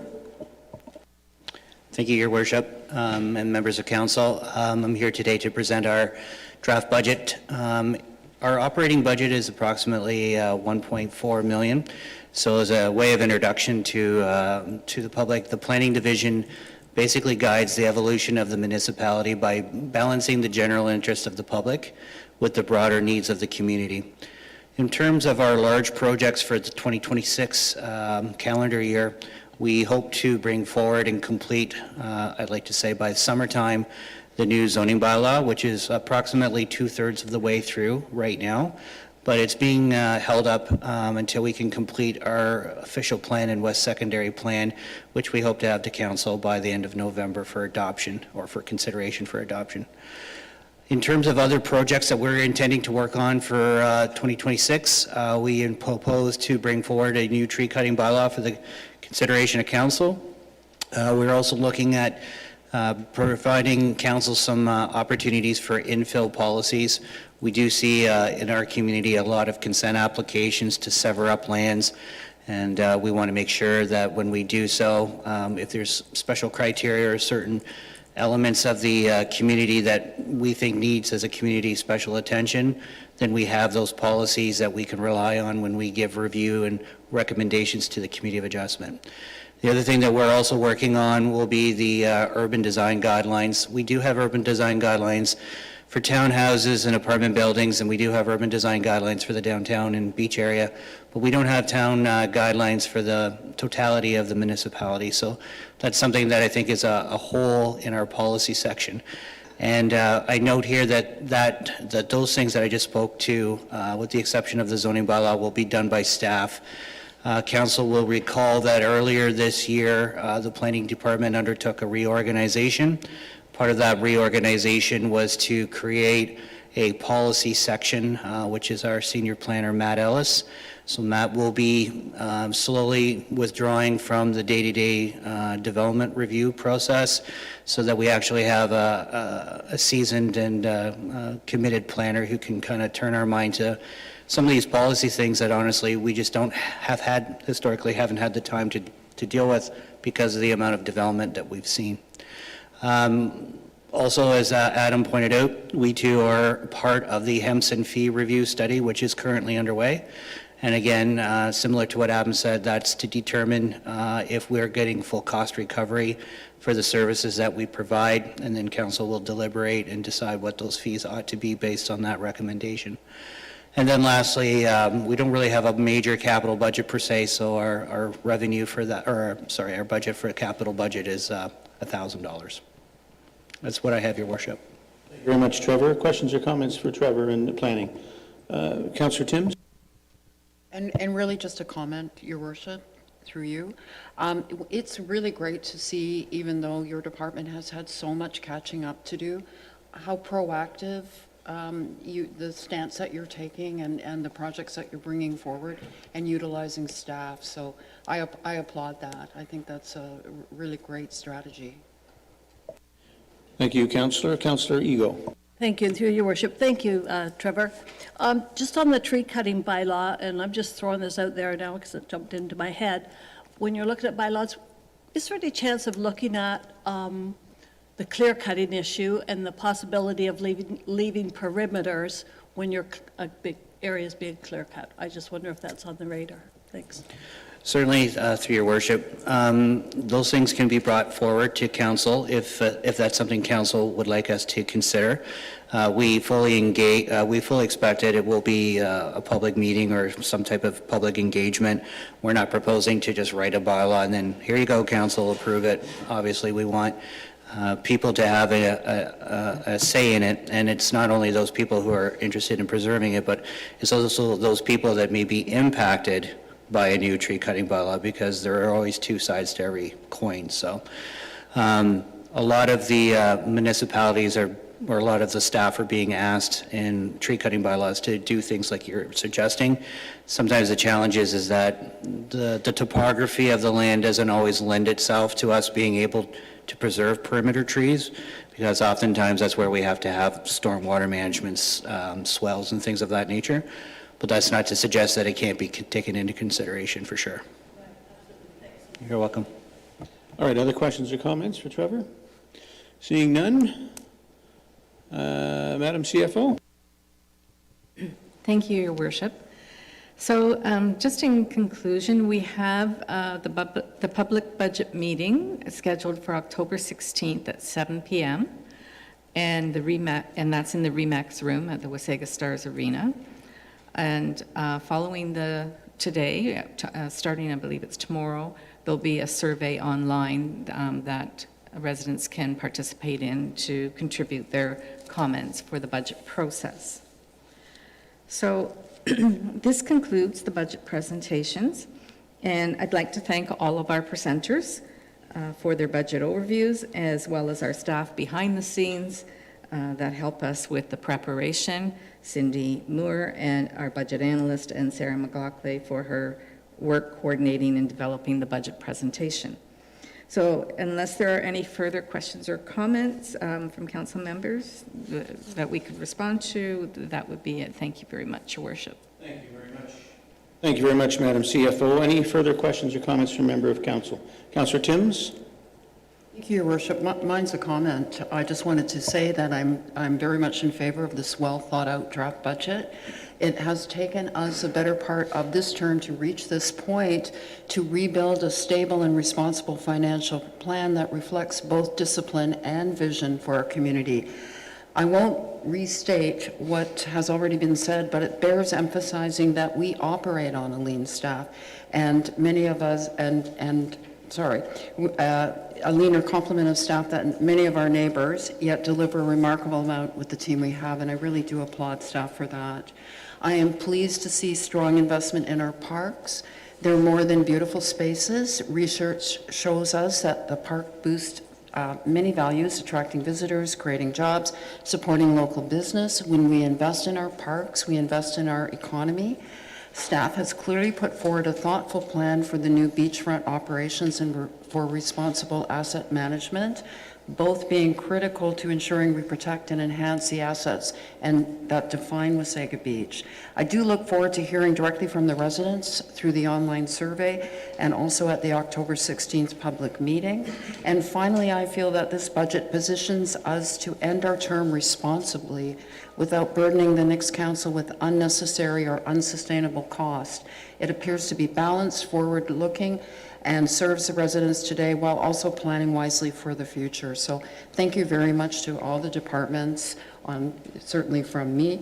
And sorry if I'm stumbling along. I have a really bad headache, Your Worship, but it's been a great presentation, and thank you all.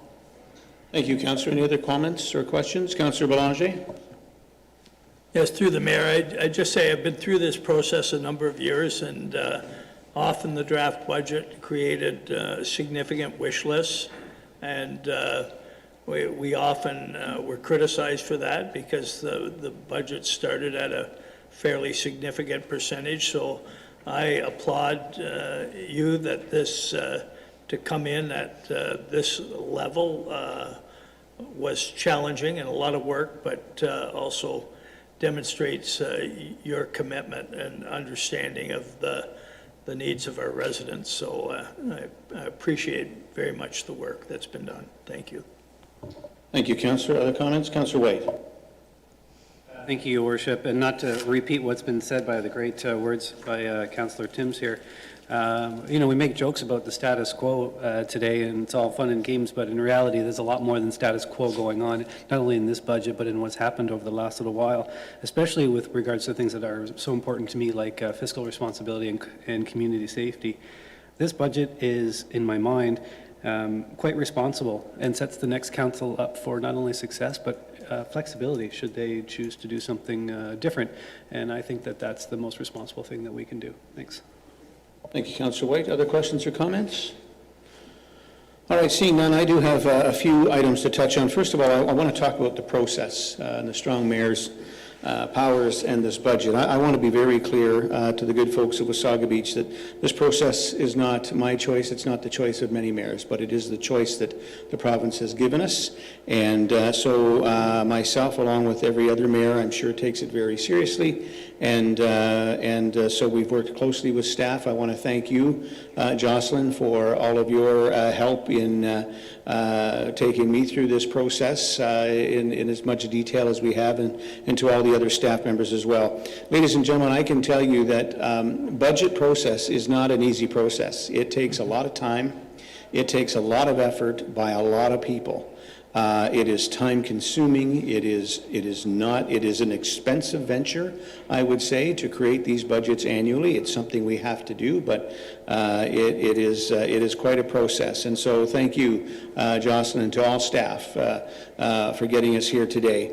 I made it very clear to our CAO Andrew and to Jocelyn out of the gate that this needed to be a status quo budget.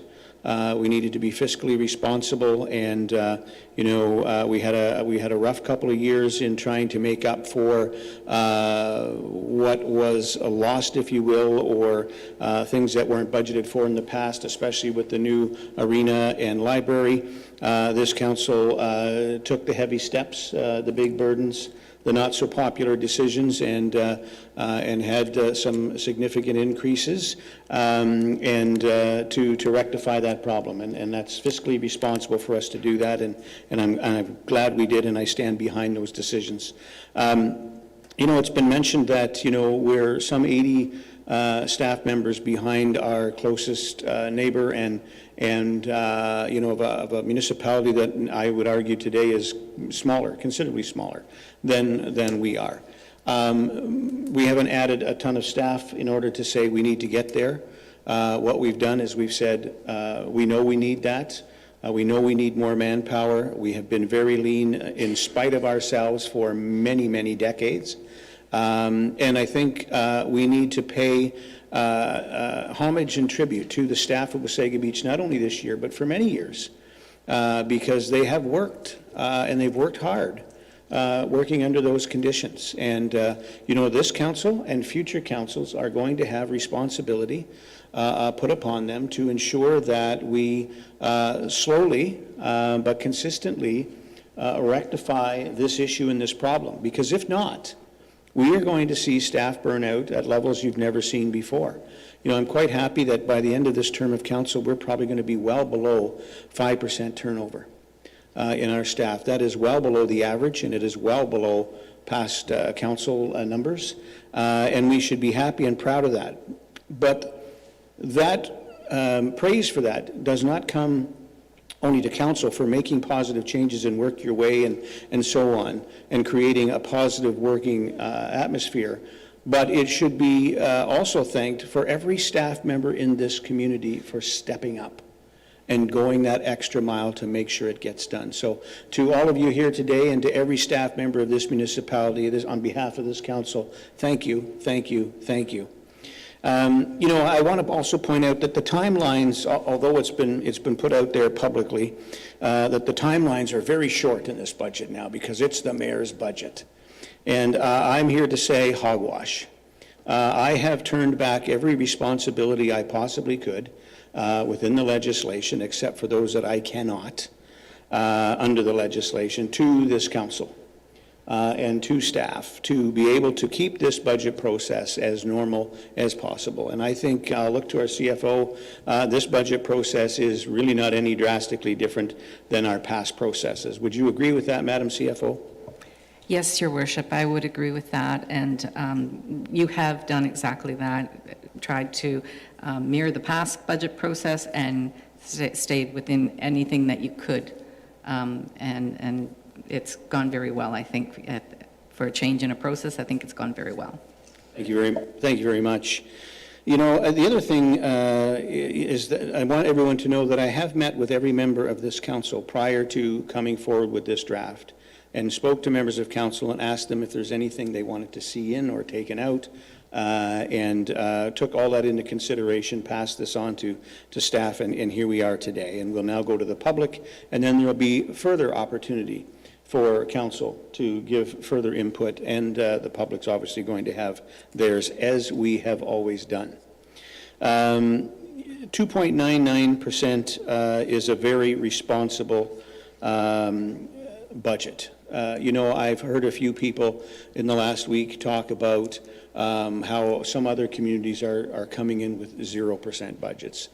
I'm not aware of any community, at least not in Simcoe County, that's doing that, but I would publicly state today that if your council is coming in with a 0% budget, beware, because it is going to catch up to you at some point in the not too distant future, and it's going to bite you, you know where, and it's going to bite you hard. You know, I compare budgets at this municipality, and I think of how we spend in the municipality the same way I do in my own business or in my own home. The difference is this. In your home, if you have a hole in your driveway, you and you alone can determine whether you fix that hole or you don't fix that hole and how you fix it. There's no government regulation placed upon you as to how you fill it, how you fix it, or when. If you want to paint your home because there's paint falling off, that's entirely up to you, and you can adjust your budget accordingly to do so. And although municipalities have some leeway, we have a lot of government regulation and bureaucracy, insurance issues to take into account. Kevin often talks about provincial standards in meeting those minimums. So in many cases, municipalities are not like your home. We do not have a choice but to maintain your arenas, your libraries, your roads, your facilities, traffic lights, sidewalks, so on and so forth. And so we must move forward, we must maintain them, we must improve them. And why do we have to improve upon what we have? I can tell you in this community as the mayor, because the public tells me they want more and they want better. And one thing I can say I'm very proud about this council is we have done just that. We have continued to improve and make it better for our full-time residents. So I absolutely stand behind this budget. I believe it is fiscally responsible, and I again thank staff for helping to get to where we are.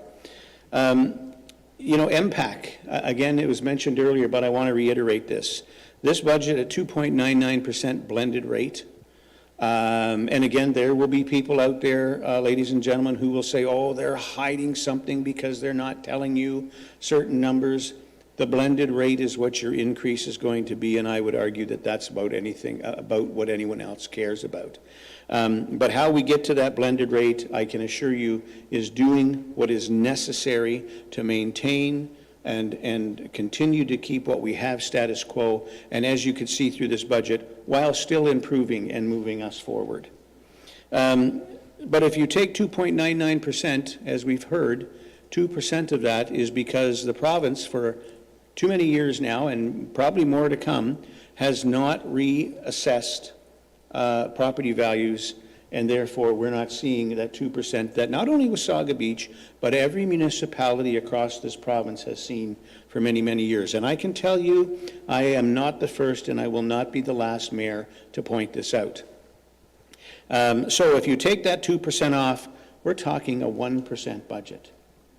I don't know if you can run your home, ladies and gentlemen. I challenge you on a 1% increase these days with the costs of everything going where they are. Take out all of your other bills. Just the cost of food today is insane. And I will tell you that this budget is what it is because this council and our staff recognize the difficult times that we're in and the really hard and difficult times that some of our citizens are facing today. And that's why we're doing our absolute best to make sure that we keep this budget as low as we possibly can.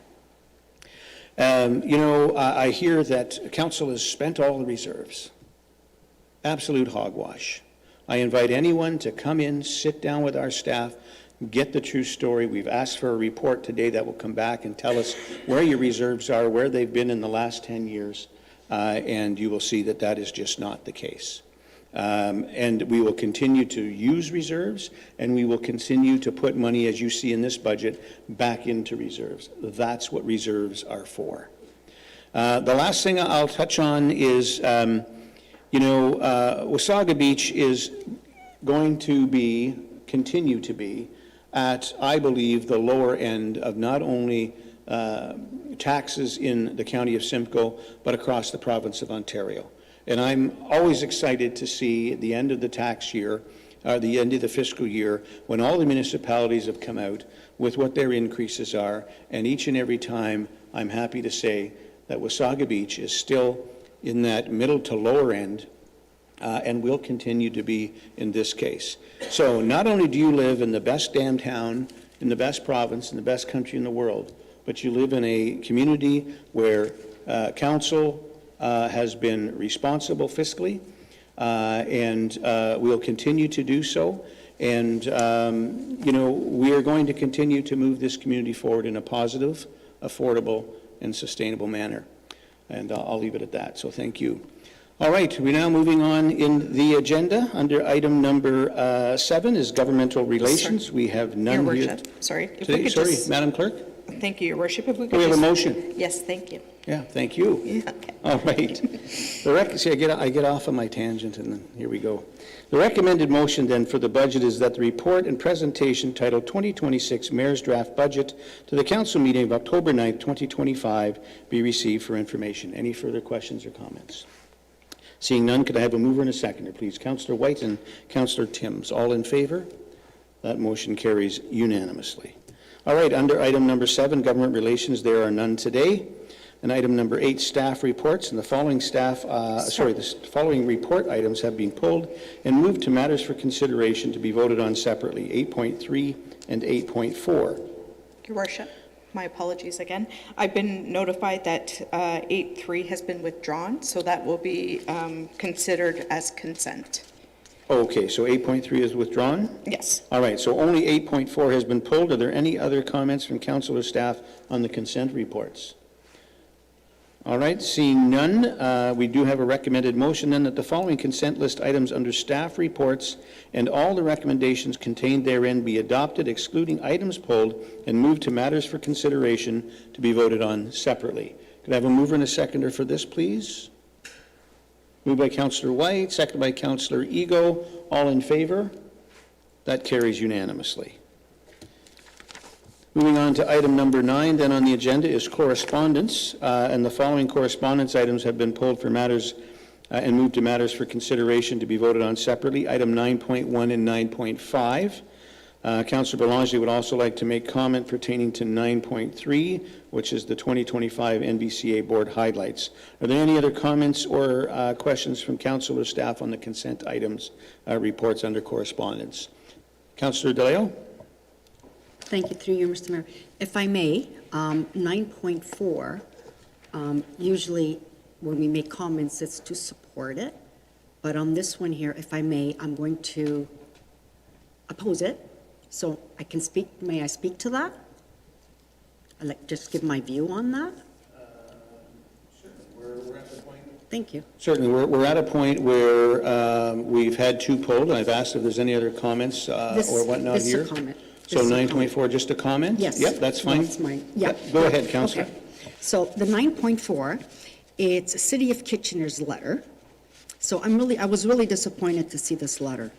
So Kitchener City is requesting to the province of Ontario to amend the Municipal Act to permit municipalities the ability to charge a fee for paper billing for utilities for new accounts to cover their paper and postage. Hoping the Ontario government will keep in mind that we are an aging population and that people are struggling these days, and not everyone has a computer or internet to pay for these bills. So I know even myself, standing in line at the bank, I see a lot of people still with paper billing, having to tell or assist them paying it. And if they go directly to paperless, how are these people going to get their bills? Like, it's just, in my eyes, it's not right. We have to accommodate people that don't have internet. So those are my thoughts on that one. Great, thank you very much. Councillor, any other comments? All right, seeing none then, we will move on to item number 10, which is board and committee reports. Sorry, Your Worship, I believe Councillor Belanger wanted to make comment on 9.1, or excuse me, 9.3. Okay, he wants to make that before we go to matters for consideration? You want to make that now, Councillor? Okay, go ahead. I can. I think it's, given we did our draft budget, I think it's fair to point out that as a sitting member of the Board of Directors on the NVCA, Wasaga Valley Conservation Authority, we also approved their draft budget of 2.8, which again is, I think, very responsible. Permitting has always been a concern. Now, partly due to the slowing of the development market, they have now caught up on their backlog of all permitting, and we are in the process of implementing new process and new technologies to ensure that we don't get in that backlog situation in the future. So I think very positive news, and I just wanted to comment publicly on that. Thank you. Thank you, Councillor. That is very positive news that the NVCA has caught up on that. So good news to hear for sure, and I'm sure developers and property owners will be happy to hear that. Okay, so we're now moving on then to We just have that motion, Your Worship. Sorry, you have a motion? The motion to accept the correspondence. Recommended motion under Section 9. Nope, not my paperwork. Sorry. Yeah, I'll go right read ahead. it out. My All right. apologies. That the following consent list items under correspondence be received for information, excluding items pulled and moved to matters for consideration be voted on separately. If we could get a mover in a second. Yes, thank you very much. Mover and a seconder. Moved by Councillor DeLeo, seconded by Councillor Belanger. All in favor? Carries unanimously. Can I carry on? All right, thank you. Moving on to item number 10, minutes of boards and committees. We have one recommended motion that the consent list items under minutes and boards and committees be received for information. Any questions or comments on this? Could I have a mover and a seconder for this, please? Councillor DeLeo and Councillor Timms. All in favor? Carries unanimously. Under item number 11, matters for consideration. And we have our first item pulled there by Councillor DeLeo, and this is the Capital Works Project Status Summary Quarterly Report. No, that's the one that you didn't want to pull anymore. My apologies. All right, then the next item is the application for extension to draft plan of subdivision Ainsley Grove, and this is pulled by Councillor Belanger. Councillor? Thank you, through the mayor. First of all, I believe this is the property directly behind the Gardens of Wasaga and the Foodland Plaza. You know, the residents of the Garden of Wasaga, they pay a premium to have balconies on the back. It's kind of unfortunate that we, I guess, approved the tree cutting permit, only to find out then that they're looking at a pretty significant extension. And if you've been to that property, and I've had some residents complain to me personally that there's still some stump removal concerns, that there's some jagged lumber in that on that property. Certainly, it has been cordoned off with the silk fencing or whatever that screening is, but I just want to ensure, and the report does talk to the maintenance and some of the seeding of some of the areas, but it's a very, very rough terrain today, and there's going to be significant grading required on that property. And I just want to ensure, my preference would be that the grading would not be something that's extended well into the future, because I think it's quite an eyesore. But there's a lot of underbrush, and I just, beyond the grass or the seeding, and probably not just this property, but areas that are waiting for development that we have to continually revisit because they're not maintaining the property. We've talked about this before. I would really have a preference that we deal with this once with the property owner, and then if we find themselves in a situation where they're not maintaining the property, we hire a contractor or whatever and get it cleaned up and send them the bill. Because I think bylaw has had to revisit properties many, many times. But this property is an eyesore today. And it's going to take more than just seeding, in my opinion, to get that to an acceptable level that people would have to live and look over that property for up to 3 years. But those are my concerns. Thank you, Councillor. Any comments? Trevor?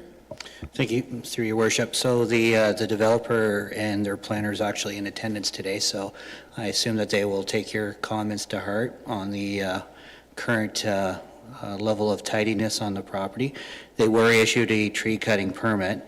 The reason that they were issued a tree cutting permit is they're actually, I would suggest, about 2/3 the way through right now getting a site preparation agreement, because they are going to go on the site and start putting in the infrastructure leading up towards getting their plan of subdivision registered. So to those citizens that have reached out, you can advise them that the developer has heard what council has said, but the fact of the matter is the property is designated zone for development.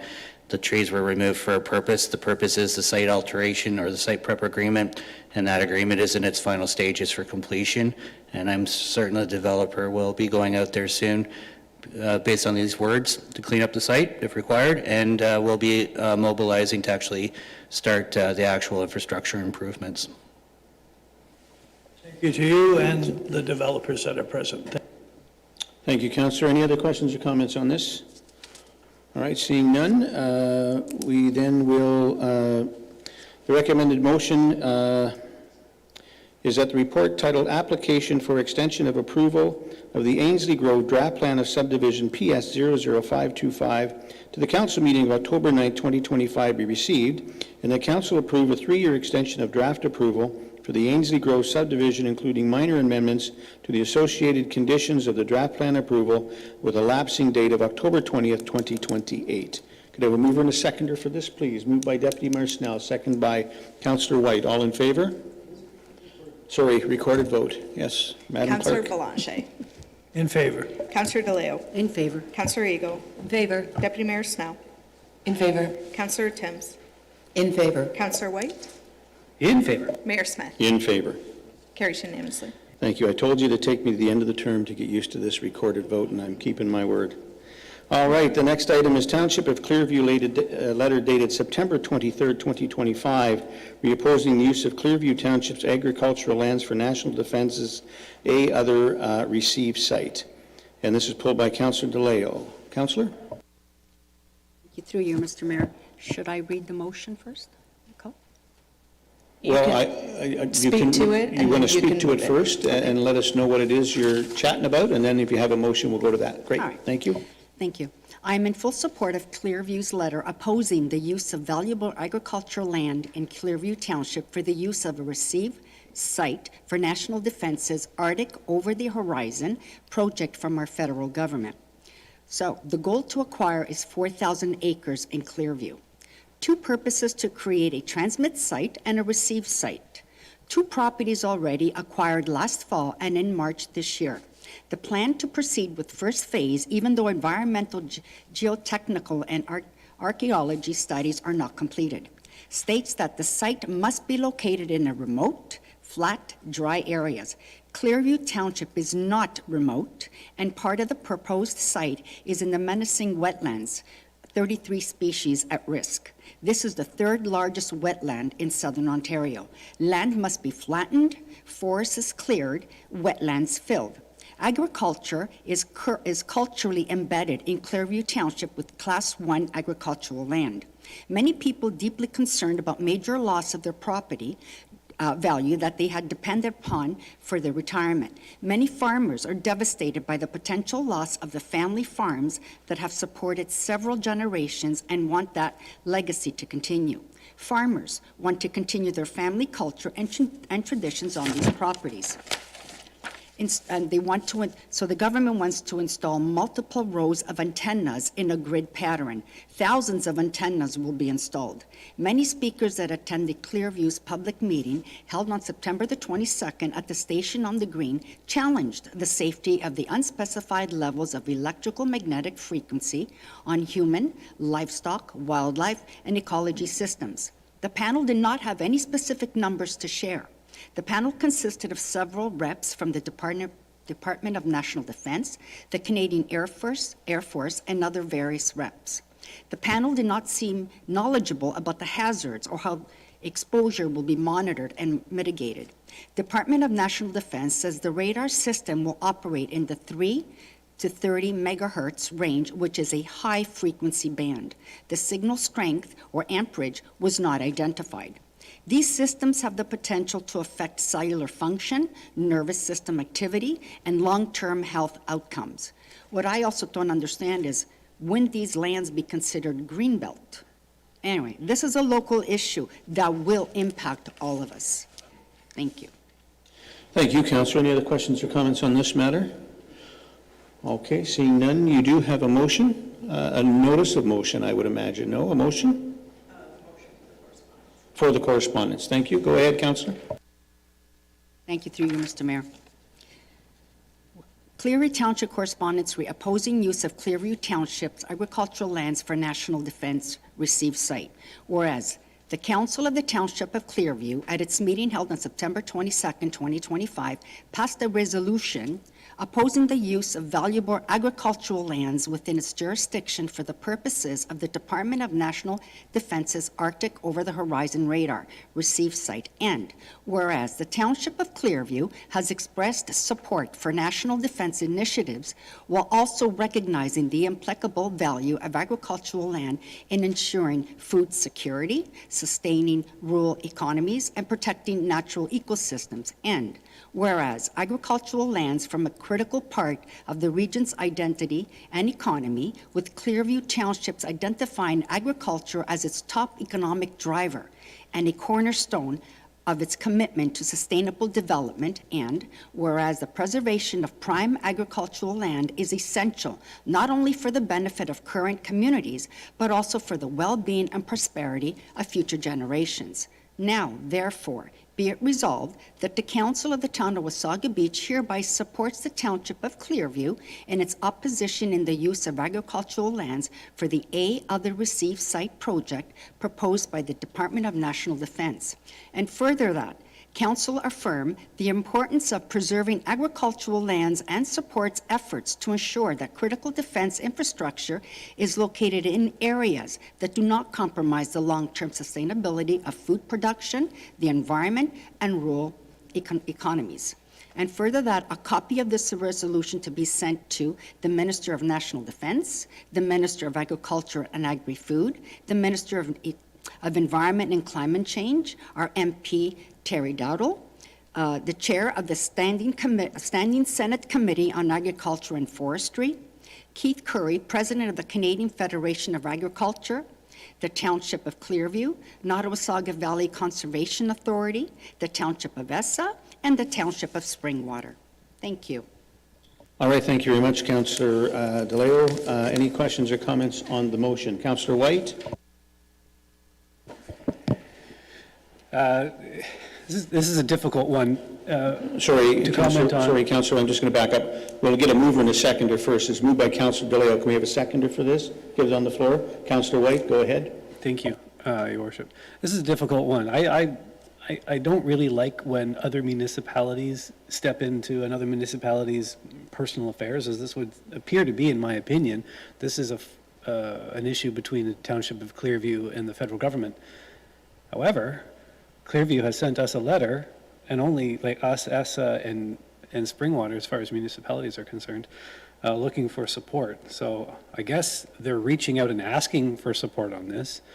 I think in that case, based on them sending the letter, I would vote in favor of that, just to support them. I'm not too sure about all the issues raised in your research and in what I've read online, but definitely to support our neighbors, our friendly neighbors. Thank you, Councillor White. Councillor Ego? Thank you, and through your worship, I understand this to be matters for us to consider. I don't see that they're asking for our support in any way at this point. If you have any questions regarding the above resolution, please do not hesitate to contact the undersigned. That's the way I picked this up. So are you asking a question there, Councillor? Correct.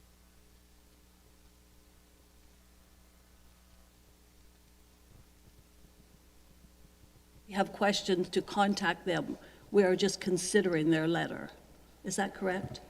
Thank you, and through you, Your Worship. So municipalities often circulate correspondence. It's well within Council's purview to send a letter of support if they so desire. We can just receive the correspondence, so we have that ability. Okay, so we have a motion on the floor, however, to support this through a motion. If that passes, we're done. If it doesn't, then we'll go back to receiving this for information. All right, next is Councillor Timms. Sorry, I through you, Your Worship, could I hear the motion again? It was very long, and I'm not sure I took in all the pieces of it. Perhaps if the clerk read it, and my apologies, I do have a headache, so maybe It would be more helpful to hear it again. Sure. All right, Madam Clerk? Yes. Bear with me, Your Worship.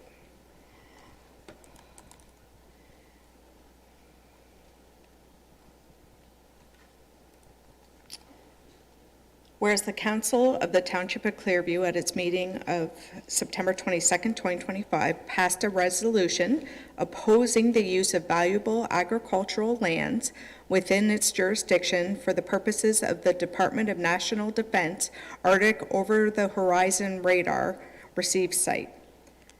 Whereas the Township of Clearview has expressed support for national defense initiatives while also recognizing the irreplaceable value of agricultural land in ensuring food security, sustaining rural economics, and protecting natural ecosystems. Sorry, there was a grammatical error there. Whereas agricultural lands form a critical part of the region's identity and economy, with Clearview Township identifying agricultural as its top economic driver and cornerstone of its commitment to sustainable development. And whereas the preservation of prime agricultural land is essential not only for the benefit of current communities, but also for the well-being and prosperity of future generations. Now, therefore, be it resolved that Council of the Town of Wasaga Beach hereby supports the Township of Clearview in its opposition to the use of agricultural lands for the other Receive Site, which is the acronym, project proposed by the Department of National Defense.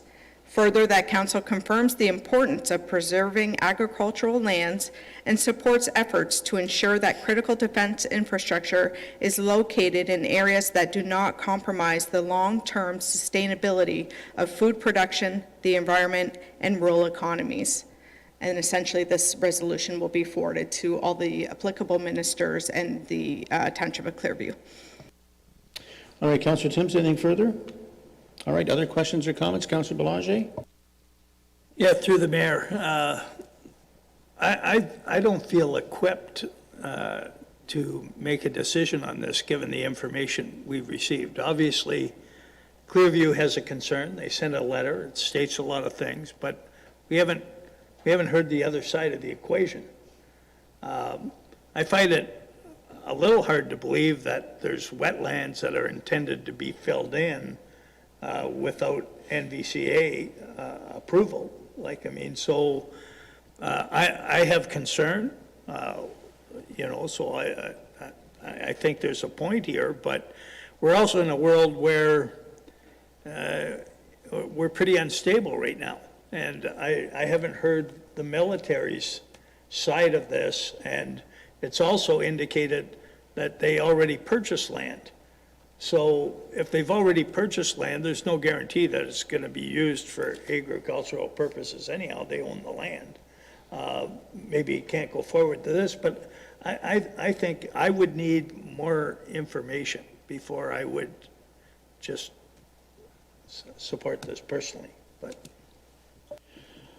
Okay, any other questions or comments? Councillor Timms? And I agree through you, Your Worship, with what Councillor Belanger is saying, but I would support the motion based on how I heard it stated, and support Clearview protecting their agricultural land. And I do believe it has to go somewhere, but perhaps it's not the best place for it. But you're right, we don't know the whole story, and I certainly didn't keep up on this issue well enough. All right, other questions or comments? Councillor Vigo. You, through your mayor, yes, I did see this on the news a week or two ago, so it definitely caught my attention, and it was about protecting sovereignty and what would come to Clearview and the Arctic, so it was a very military presentation, is what I heard, and then until this letter. So it was a big news item on the government. Thank you. Anything else from anyone else? Here's what I can tell you. I can tell you that Mayor Measures and his council were totally caught off guard by this. It was just thrust upon them. I completely understand Mayor Measures and his council's concern, have the utmost respect for them. If there's one thing they know in Clearview, it's agriculture and the importance of it. My issue here is that in this correspondence, nowhere do I see, and correct me if I'm wrong, Madam Clerk, but nowhere do I see them asking us to pass a resolution to support their resolution or to ask for any help. I can tell you, if the Township of Clearview asked the town of Wasaga Beach for help, I would fully support them in this. It does say if you have further questions, please contact us. So I think my standpoint on this is, although I support the resolution, almost the motion, I think there's more information we need clarity on in order to make sure that the resolution we pass here, or this motion, is very accurate and very to the point. So we're not just passing thoughts and ideas. And I'm not saying that's the case. I'm saying I think Clearview can add to this for us if we contact them and get more information. I also believe, knowing Mayor Measures quite well, if he wanted our help, he would certainly say so, or when he's ready for our help, he would say so. Not that I'm not prepared to help and do what we can, because the one part that really just sits in my craw on this is where it says that this should be in a remote area. That's the Canadian government's words, I believe. And there's nothing remote, in my opinion, about Clearview Township or anywhere in Clearview Township. Remote to me means you got to really travel to get there. And so the other side of that coin, however, I understand, as Councillor Belanger said, we're kind of in a different time right now. And our friends south of the border aren't maybe going to be so eager to look after us should we need them to, and we've always relied upon that. It's just been a given, but really it shouldn't have been. And so I understand that our government, our military needs to start preparing better. Having said that, listen, I'm not saying I support it being in Clearview, I don't. What I do say is that there should have been a heck of a lot of discussion and talks with Clearview Township from the ministry, from the federal government or national defense on this before it was just kind of thrust upon them. The other thing I think to clear up is that, this is the federal government, so they have zero obligation to consult any lower level of government on anything. The province doesn't have to tell us. They don't need our approval. The feds don't have to tell the province or us either, or the NVCA for that matter. So although I support Councillor DeLeo where you're going with this, I'd just like to get more information, and I'd like to get that rate from Clearview. So I would struggle to support the motion only because of that, and happy to have staff reach out to staff in Clearview and get that information. So I'm just going to look to the clerk. Based on that, what would be the next steps here for us if we just waited to get more information, Madam Clerk? Thank you, Your Worship. There is a motion on the floor, but a motion to defer, refer back to staff actually for more information would be appropriate. So I was going to say a motion to refer, which would then negate putting this or carrying on for a vote on this motion, right? So we'll do the motion to refer. If that doesn't pass, we'll go to this motion. If it does pass, then we go back and we'll wait to hear back from staff, correct? Yeah, okay. So anyone here interested in a motion to refer? Anyone willing to move that? Moved by Councillor Belanger, seconded by Councillor Ego. And I'll call the vote. Any other questions or comments before we call this vote? All right, I'll call the vote on the motion to refer. All in favor?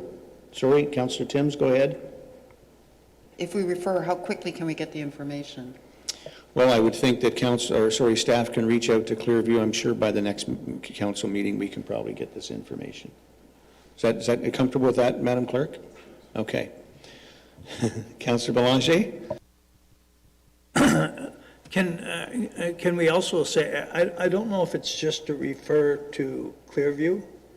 Clearview obviously has a bias to this situation, so I think we should reach out also to the other component and try to get, not that we do a lot of work, but they provide us with their side of the story. So if we want to reach out to the other proponent, which is the federal government, don't expect this to come back to council for a long time. Let's get what we can. Listen, we'll get the information from Clearview. It comes back. We can then continue to deal with it. If we want to go and get more information, fine. But let's try and move this along. Okay, so you've heard the question. It's been moved by Councillor Belanger, seconded by Councillor Ego. All in favor to refer? Opposed, if any? It refers? Okay, so we're unanimous then. I'm going to call it again, just to be clear. All in favor to refer this back? That carries unanimously. All right, thank you very much. Thank you, Councillor DeLeo. Now moving on then to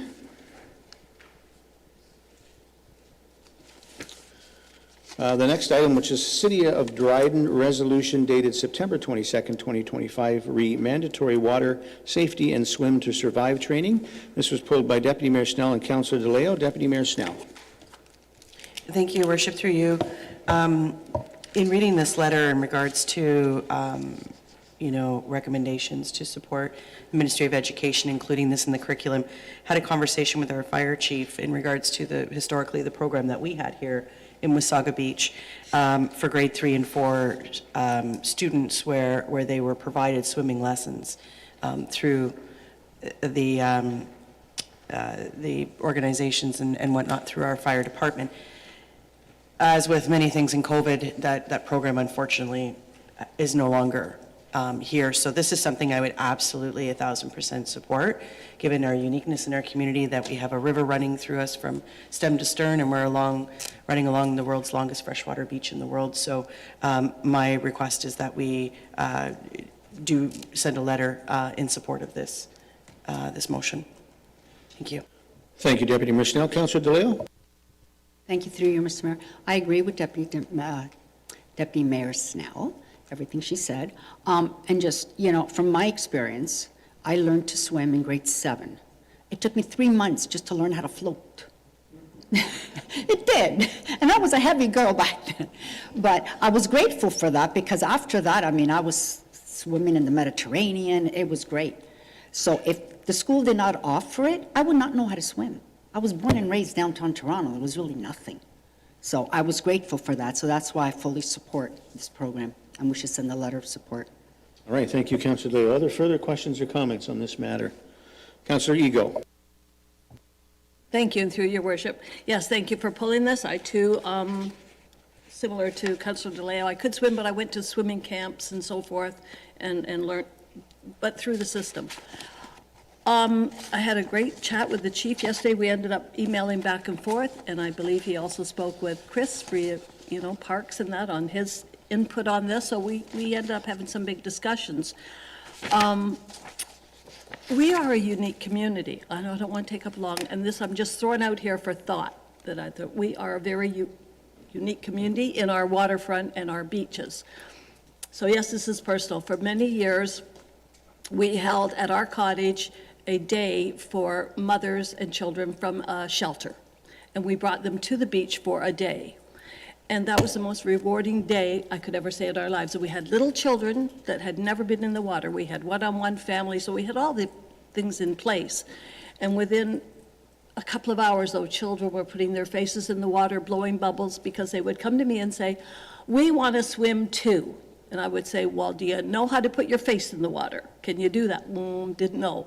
So I went to our grandchildren and said, "You teach them how to blow bubbles." What I'm getting at is we have the world's longest beach, a great big bathtub to learn to swim in. We now own Ellenwood Beach. I'm just throwing this out. I'm going to ask perhaps if, and no rush on it, a thought to look at, could we ever here really, think outside the box here. Could we have it as one of our programs to have swimming lessons on the beach in fresh water? And the other thing it would do, it teaches them about the outdoors. It teaches them about our offshore breezes, which are huge. And we often lose people every year because of that offshore breeze. So you're combining a whole bunch of things if we could ever look at having it outside. So I support this letter, and I'm going to ask staff, if no rush, if they could look at maybe thinking about, could we be really unique here in Wasaga Beach in what we could offer to our school children? Thank you. All right, thank you, Councillor. Other questions or comments? Councillor Timms. Thank you, Your Worship. And one thing that I do know is drowning is the #1 cause of death for children.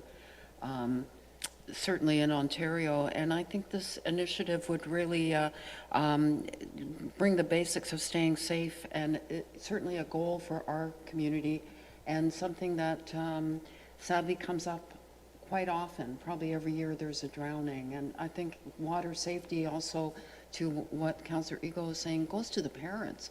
I can't tell you how many children I'm looking out for when I'm at the beach because parents are doing something else and really not keeping their eye on the kids. So I think it's a big, broad issue, and I support sending the letter. I don't know about, having the funding to teach all the children in town to swim, but I really think it should be a necessary survival skill. Thank you. Thank you, Councillor. Any other questions or comments? All right. I commend the City of Dryden for this. I think it's an absolutely amazing idea. But, the only thing I would caution folks of is that knowing how to swim doesn't stop drowning. I think if I look to the fire chief, you've probably never pulled anyone from the bottom of the river or the lake that had a personal flotation device on. Everybody needs to know their limitations, and most drownings happen because of many other factors and reasons, not just not knowing how to swim. But just putting that out there because it's a misnomer that people drown because they don't know how to swim. Lots of people who know how to swim drown. But having said that, should this be part of the curriculum, Wasaga Beach, the longest freshwater beach in the world, we've been hearing this for a long time, and absolutely I think it's a great idea, so I would wholeheartedly support this. So I will look to our to our clerk, our Nicole, for a motion. Madam Clerk? Thank you. Deputy Mayor, you have one prepared, or would you prefer that I read it? Yes, I do. Okay, Deputy Mayor, do you want to read it, or do you want the clerk to read it? Yep, I can read it. Okay. Read away. Whereas the Ministry of Education holds the authority to include water safety and survival training in the elementary school curriculum, recognizing it is a vital life skill comparable to fire and road safety education. And whereas the town of Wasaga Beach is home to the world's longest freshwater beach and welcomes hundreds of thousands of visitors annually to its waterfront, underscoring the critical importance of water safety and swim survival skills for both residents and visitors, especially children. Now therefore be it resolved that the Council of the Town of Wasaga Beach supports the resolution passed by the Council of the Corporation of the City of Dryden, urging the Government of Ontario through the Ministry of Education to incorporate mandatory water safety and swim to survive training into the elementary school curriculum for all Ontario students, and be it further resolved that a copy of this resolution be forwarded to the Honourable Minister of Education of Ontario, local members of Provincial Parliament, the Association of Municipalities of Ontario, and all Ontario municipalities with a request for their endorsement. Thank you. Thank you very much, Madam Deputy Mayor. Any questions or comments before we ask for a mover and a seconder? All right, I'm going to say it's moved by Deputy Mayor Snell, seconded by Councillor DeLeo. All in favor? Sorry, Madam Clerk? Councillor Blanchet. In favor. Councillor DeLeo. In favor. Councillor Ego. In favor. Deputy Mayor Snell. In favor. Councillor Timms. In favor. Councillor White. In favor. Mayor Smith. Carries unanimously. Thank you very much, Madam Clerk. And now moving on to item number 11 is recommendations arising from boards and committees. We have none. Item number 12 is council requested staff reports. You've all seen the list of staff reports. Any questions, comments on those? Seeing none, moving on to item number 13, notices of motion, of which we have none. And item number 14 is bylaws. The recommended motion that the following bylaws be received and to have been deemed to have been read a first, second, and third time and finally passed 2025-48, 2025-49, and 2025-50. Could I have a mover and a seconder for this, please? Moved by Councillor Timms, seconded by Councillor White. All in favor? That carries unanimously, and this meeting is adjourned at 2:13 p.m.